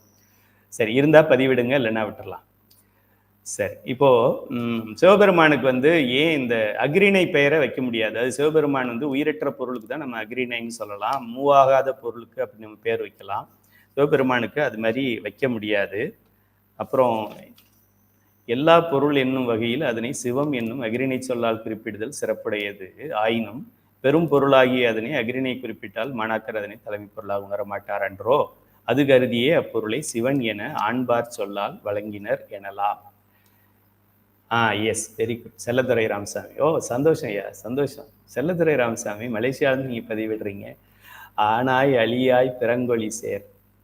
அருமை. அதைத்தான் தேடிக்கிட்டு இருந்தேன். இன்னும் 2 இடத்துல இருக்கு, அப்புறமா ஆராய்ச்சி பண்ணுவோம். சரி, பதி என்பதன் பொருள் என்ன அப்படிங்கிறத மாணவர் கேள்வி கேட்கிறார். சைவ சமயம் முதற் பொருளை சிவம் என்னும் சிறப்பு பெயரால் குறிப்பிடுகிறது. ஆயினும் தத்துவ முறையில் கூறும் பொழுது அம்முதற் பொருளை பதி என்றே குறிப்பிடும். சைவ சித்தாந்த நூல்களை நம்ம படிக்கும் பொழுது சிவம் பாசம் அப்படிலாம் சொல்றது இல்லை, பதி அப்படிங்கிற வார்த்தையாலேயே சொல்றோம். பதி என்பதற்கு காப்பவன் என்பது பொருளாகும்.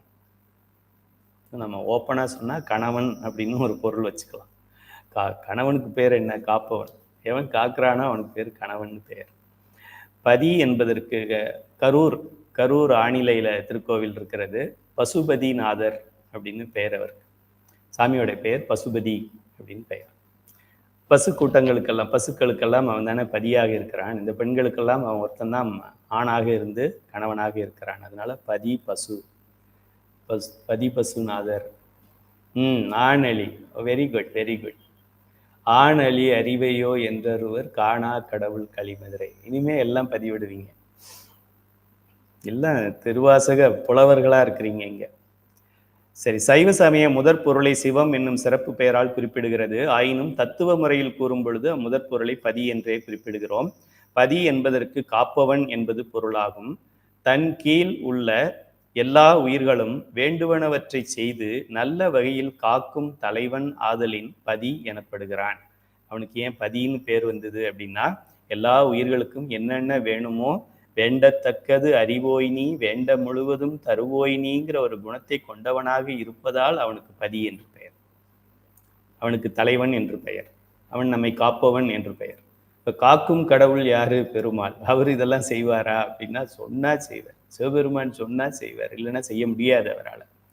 ஆக தலைவனாகி அவனை சார்ந்தே வாழ்வதற்குரிய உயிர்கள் அனைத்தும் அவனுக்கு எக்காலத்தும் அடிமையாகும். 5 உறவுகள் நான் சொன்னேன் உங்களுக்கு. அதுல 1 அடிமை உறவு. இது எக்காலத்தும் அடிமையாகும். அதாவது இப்போ அவன் கணவன் நம்ம மனைவி அப்படின்னு சொல்லும் பொழுதும் கணவன் மனைவிங்கிற உறவுல இந்த அவன் அப்படி நினைக்கிறது இல்லை. நம்மளுடைய அறிவு வளர்ச்சி ஆணவமல விளக்கத்தினால நம்மளுடைய ஆன்மா நாம் மனைவிங்கிற ஒரு நிலையில இருக்கிறதாக இறைவன் நமக்கு அறிவிக்கிறார்.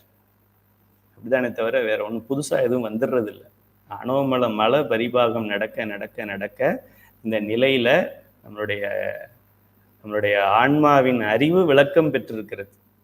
அப்படி பார்த்தாக்க எந்த காலத்திலும் இறைவனுக்கு உயிர்கள் அடிமை. அதனாலதான் மாணிக்கவாசகர் சிவமாக்கி என்னை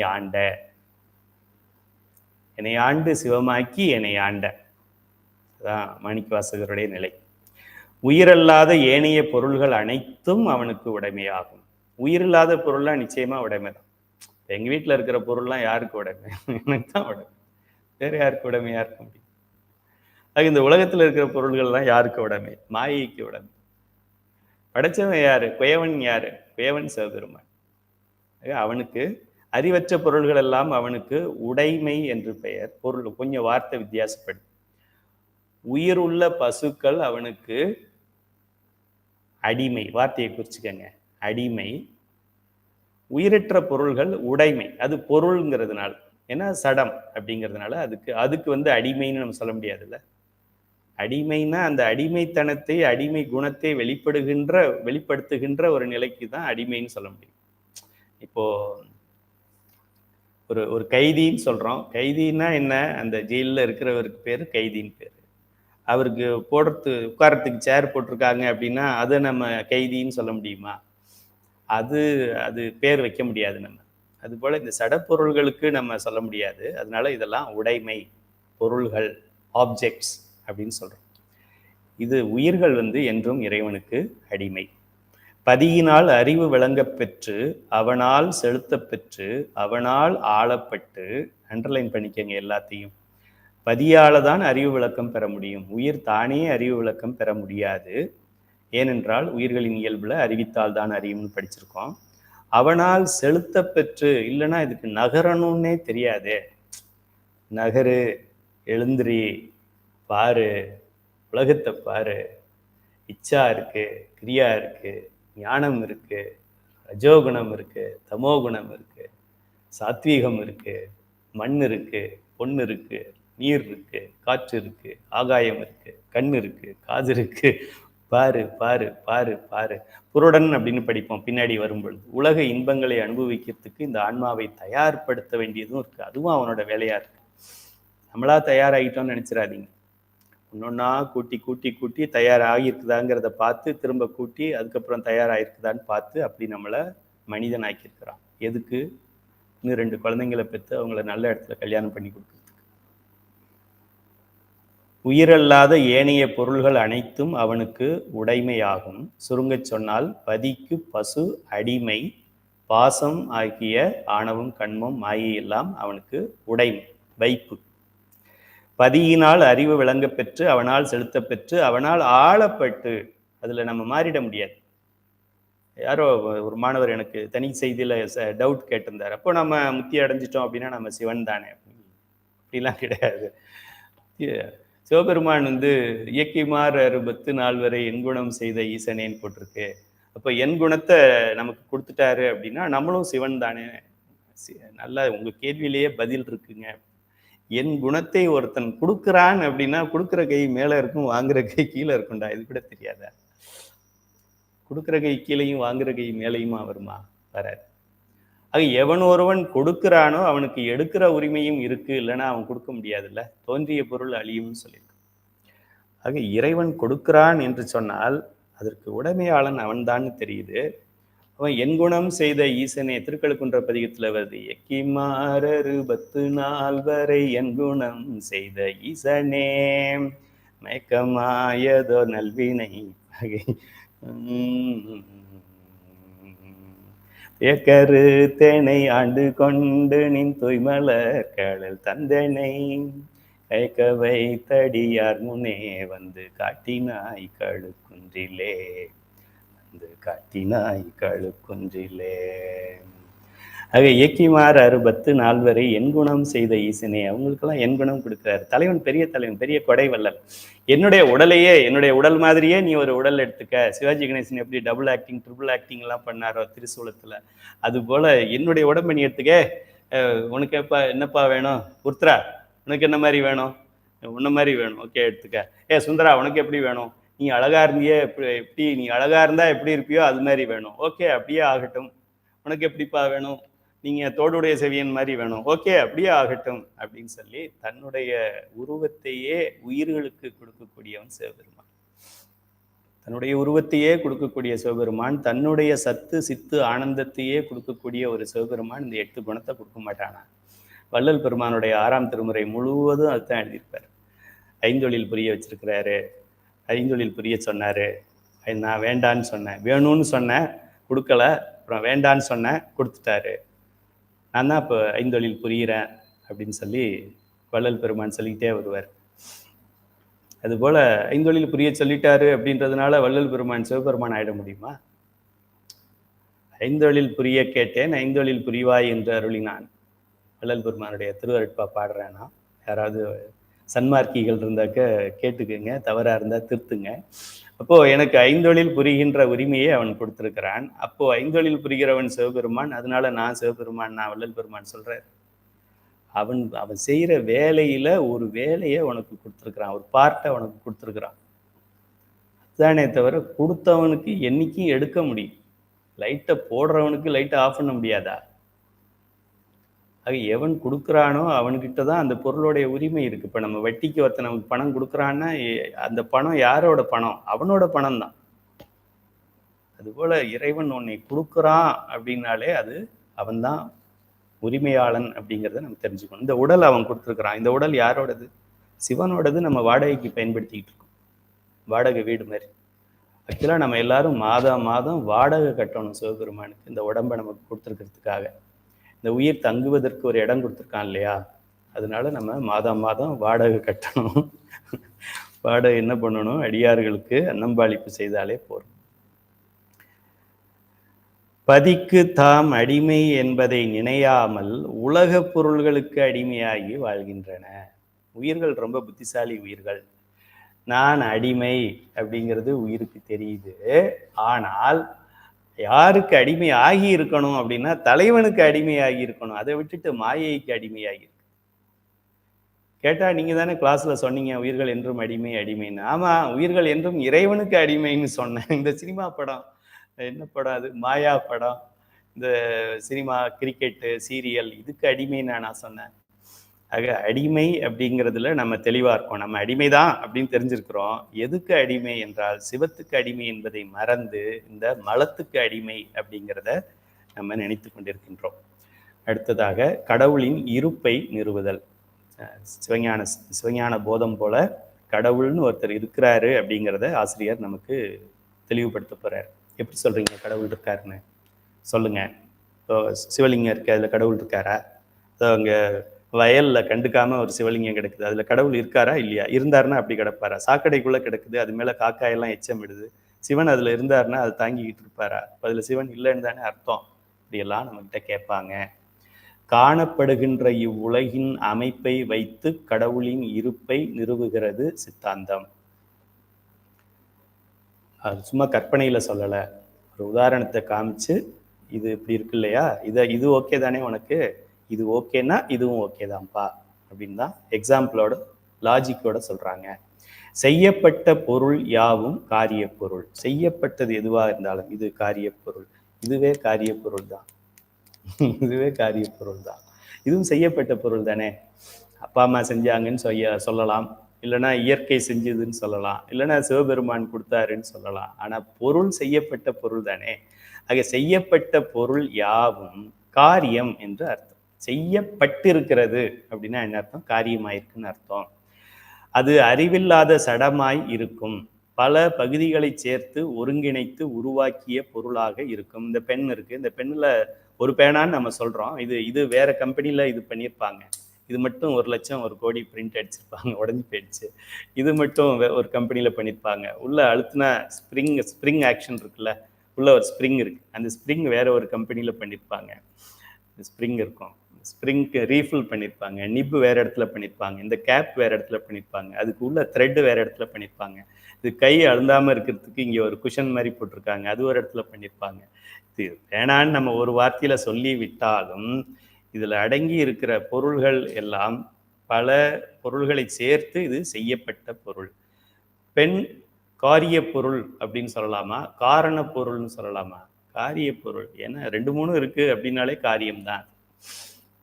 செய்யப்பட்ட பொருளே என்று திட்டமாக கூற முடியும். நாம் வாழும் இப்பெரிய உலகை நோக்கினால், இந்த உலகத்தை அப்படி வெளியில பாருங்க, ஜன்னலை திறந்து பார்த்தீங்கன்னா இதுவும் ஒரு காரிய பொருளே என்பது நமக்கே புலனாகும். சித்தாந்த வகுப்பு அட்டன் பண்ண வேண்டியது இல்லை, காமன் சென்ஸ் இருந்தாலே போறோம்.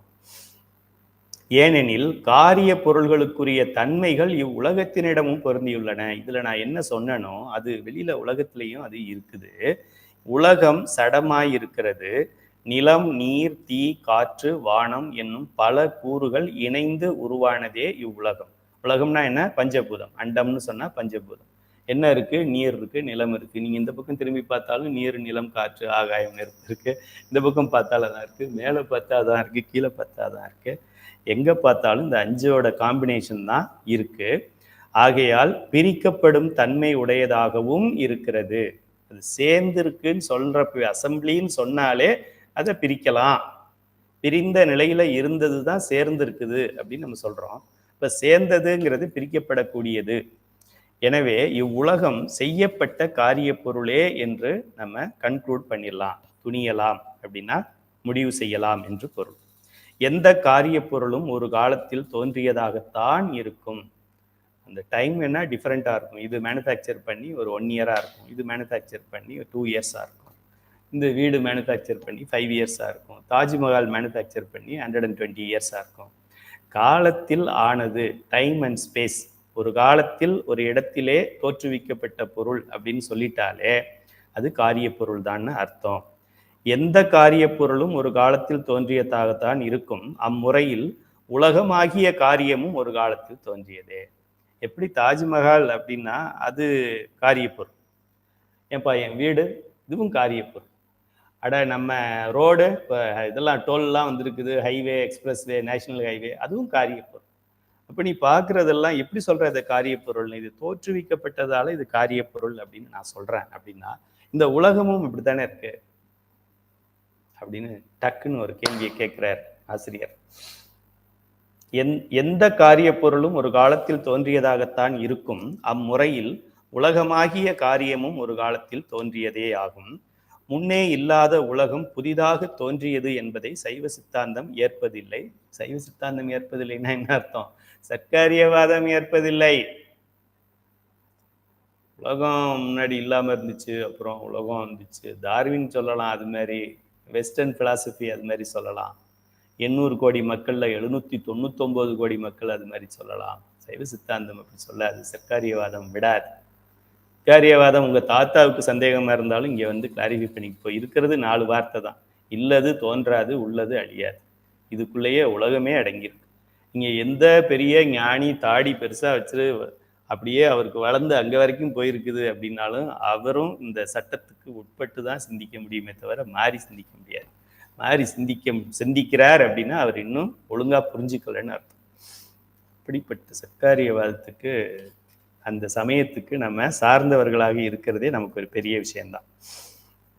முன்னே இல்லாத உலகம் புதிதாக தோன்றியது என்பதை சைவ சித்தாந்தம் ஏற்பதில்லை. சைவ சித்தாந்தத்திற்கு அடிநிலையாய் இருப்பது சர்க்காரியவாதம். ஆசிரியருக்கு முன்னாடி நான் கொஞ்சம் முந்திக்கிறேன்னு நினைக்கிறேன். சைவ சித்தாந்தத்திற்கு அடிநிலையாய் மகுடமாய் ஆணிவேராய் அச்சாணியாய் இருப்பது இந்த சர்க்காரியவாதம் என்கின்றது. உள்ளதுதான் தோன்றும் என்பதே இக்கொள்கை. ஆசிரியர் இந்த 4ஐயும் சுருக்கிட்டார்.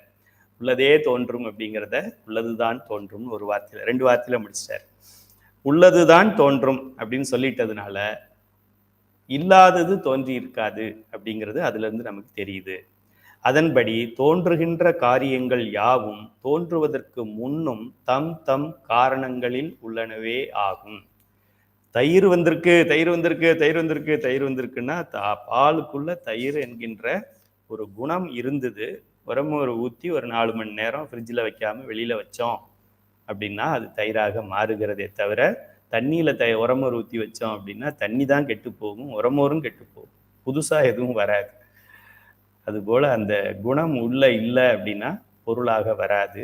ஆக இல்லாதது தோன்றாது, உள்ளதுவே தோன்றும்.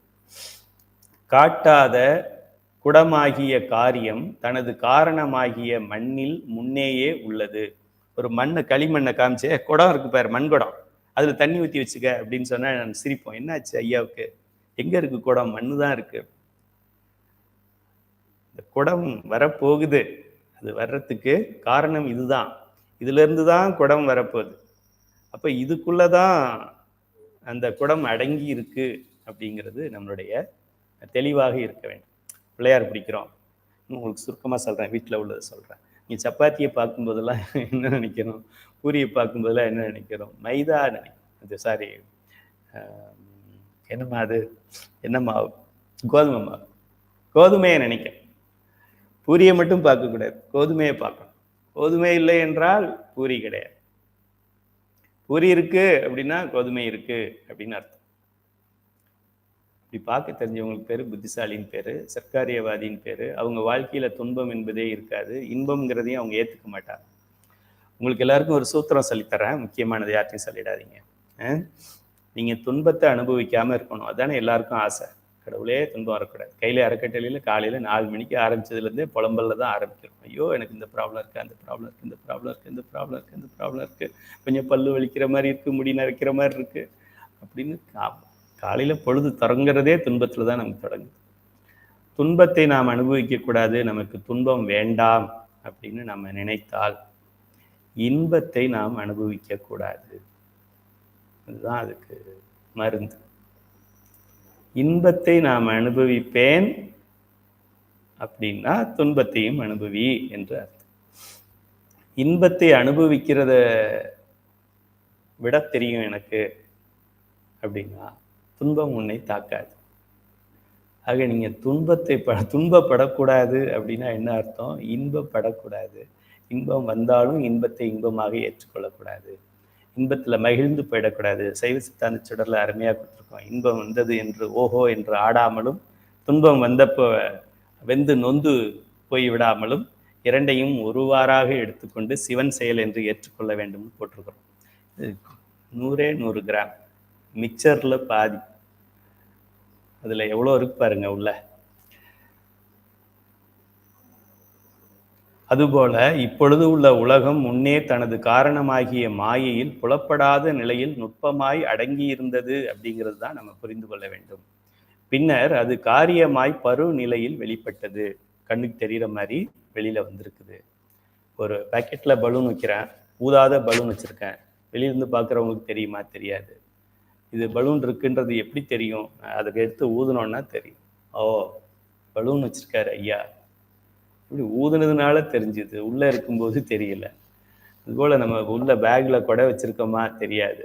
மழை வரும்போது எடுத்து பிடிச்சோன்னா தெரியுது. ஓ, இது திடீர்னு வந்துக்கிட்டே இருந்தாங்க, கொடை பிடிச்சிருக்காங்க. எங்கே இருந்தது? அது பேகுக்குள்ளே இருந்தது. அது தேவை ஏற்படாததுனால அதை நம்ம பிரிக்கலை. இப்போ அதற்கான தேவை ஏற்பட்டிருக்கிறதுனால அதை ஆன் பண்ணி பிடிச்சிருக்கிறோம். அப்போ அது தேவை நிரந்தரமாக இருக்குமா? இருக்காது. தேவை ஏற்பட்டதால் கொடை பிடிச்சிருக்கிறோம் நாளே என்ன அர்த்தம்? அந்த தேவை ஒரு நாள் அழியும் என்ற அர்த்தம். மழை வந்தது அதுக்காக கொடை பிடிக்கிறோம். அப்போ மழை ஒரு நாள் நிற்கக்கூடிய ஒரு விஷயமா, இல்லை தொடர்ந்து இனிமே அப்படியே உலகம் இருக்கிற வரைக்கும் மழை பெஞ்சிக்கிட்டே இருக்குமா? இருக்காது. இல்லை, வெயில் வந்தது அதனால கொடை பிடிச்சோம். அப்போ வெயில் உலகம் தோன்றுகின்ற வரைக்கும் இதே மாதிரி வெயில் அடிச்சுக்கிட்டே இருக்குமா? இருக்காது. இல்லை, அது எது தோன்றுகிறதோ அது அழியும், எது தோன்றாததோ அது அழியாது. இதுக்கு பேர் சர்க்காரியவாதம். எங்கே நீங்கள் இப்படியே சுற்றி வந்து தொட்டாலும், இப்படி தொட்டாலும், இப்படி தொட்டாலும், இப்படி தொட்டாலும் சர்க்காரியவாதியத்தை தொட்டு கும்பிட்டுட்டு தான் மற்ற வேலையை செய்யணும். எப்படி விநாயகப் பெருமானை வணங்கிட்டு மற்றதெல்லாம் செய்கிறோமோ அதுபோல் சர்க்காரியவாதத்தை வணங்கிட்டு தான் நம்ம சைவ சித்தாந்த அறிவை பெற முடியும், அறிவை கொடுக்கவும் முடியும். மண்ணாகிய காரணத்தில் புலப்படாமல் நுட்பமாய் அடங்கி இருந்த குடம் தானே செயற்பட்டு புலப்படுகின்ற காரிய நிலைக்கு வந்தது என்று யாரும் கொள்வர் என்று யாரும் சொல்லார். எப்படி சொல்ல முடியும்? மண் இருந்ததா அப்படியே குடமாயிடுச்சா? எப்படி ஆகும்? சிவபெருமான் நினைச்சா மட்டும்தான் ஆகும். மண் இருந்ததா, அப்புறம் போய் பார்த்தா குடமாயிடுச்சா? யாரோ ஒருத்தன் பண்ணியிருப்பான்ப்பா. இதுதான் பகுத்தறிவு அப்படிங்கிறது. அது வனைவோனாகிய அறிவுடையோனது செயற்பாட்டினால் காரிய நிலைக்கு வந்தது என்பதை யாவரும் அறிவர். அதுபோல உலகம் தனது காரணமாகிய எதையோ சொல்லி இதை சொல்லி அதை சொல்லி அதை சொல்லி இதை சொல்லி இதை சொல்லி கடைசியா நெத்தில ஒரு ஆணி அடிக்கிறார் பாருங்க. அதுபோல உலகம் தனது காரணமாகிய மாயையில் நுண்ணிலையில் நுட்பமாக, இந்த உலகம் எங்கே இருந்தது அப்படின்னா அந்த மாயைக்குள்ளதான் அடங்கி இருந்தது. எப்படி ஒரு சின்ன மாயைக்குள்ள எவ்வளவு பெரிய உலகம் இருந்ததுன்னு சொல்றீங்க? ஆமா, கொஞ்சோண்டு மண்ணுல எவ்வளவு பெரிய பானை இருக்கு, அதை பார்த்தா அவனுக்கு அறிவு இல்லையா? அதை பார்த்தா அவனுக்கு புரியலையா? அது புரியுதா? அது போலதான் இதுவும். சின்ன பாக்கெட்டுக்குள்ள எப்படி பெரிய பலூன் இருந்துச்சு? ஆமா, அப்படிதான். ஊதுறதுக்கு முன்னாடி சின்னதாக தான் இருந்தது, ஊதுறதுக்கு அப்புறம் பெருசாயிடுச்சு. ஓகே, பேரறிவும் பேராற்றலும் உடைய ஒருவனே மிகப்பெரிய பொருளாகிய உலகத்தை தோற்றுவித்தான் என்று கொள்வதே பொருத்தமாகும். இப்போ இந்த உலகத்தை ஒருத்தன் படைக்கிறான் அப்படின்னா அந்த உலகத்தை விட அவன் பெரியவனாக இருந்தால் தானே அதை படைக்க முடியும். இப்போ நான் ஆனந்தராசன் ஐயாவுடைய நூலை எடுக்கிறேன். நான் ஏன் ஆனந்தராசன் ஐயாவுடைய நூலை உங்களுக்கு படித்து விளக்கம் சொல்கிறேன்? என்னுடைய அறிவை விட ஆனந்தராசன் ஐயாவுடைய அறிவு பல பல பல 100 கோடி மடங்குகள் உயர்ந்த அறிவு. அவருடைய ஞானம், அவர் ஞானம் கடல் மாதிரி, நான் ஒரு கொசு மாதிரி. ஆக நான் அவருடைய பாடத்தை படித்து நான் சொல்கிறேன். நான் ஏன் பாடத்துக்கு அவர் விளக்கம் எழுதலை, அவர் விளக்கி எழுதுனதை புரியாத மாணவனுக்கு கேள்வி பதிலாக கொடுத்ததை விளக்குறதுக்கே எனக்கு ஒரு பெரிய கஷ்டமாக இருக்குது. ஆக யார் பெரியவங்க, யார் சின்ன பொருள் அப்படிங்கிறத நம்ம தெரிஞ்சுக்கணும். நான் தான் ஆனந்தராசன் ஐயாவுக்கு அறிவையே கொடுத்தேன் அப்படின்னு சொன்னால் என்னை பார்த்து எல்லாரும் நகைப்பார்கள். அதுபோல் இந்த பெரிய பொருளாகிய உலகத்தை, இந்த உலகம்தான் இறைவனை படிச்சுது அப்படின்னு சொல்ல முடியாது. உலகமே பெருசா இருக்கு அப்படின்னா இதை விட பெரிதாக ஒருத்தர் நிற்க வேண்டும் அப்படிங்கிறது ஒரு காமன் சென்ஸ் நமக்கு. இதனால் காரணத்தினின்று தோன்றும் காரிய பொருள்கள் யாவும் செய்வோனை உடையன என்பது தெளிவாய் விளங்கும். இறைவன் எனக்கு கணவன் எப்படி சொல்றான்? அவன் தான் உன் பானையை செஞ்சிருக்கான்ல, அவன் செஞ்ச பானை தான் நீ. அவன் செய்யாம நீ பானை ஆக முடியாது. உயிர்கள் தானே நான் ஐஏஎஸ் ஆஃபீஸர் ஆயிக்கிறேன் அப்படிலாம் உயிர்கள் அதுவாக எடுத்துக்கும். அப்படிதான் மற்ற சமயங்கள் சொல்கிறாங்க.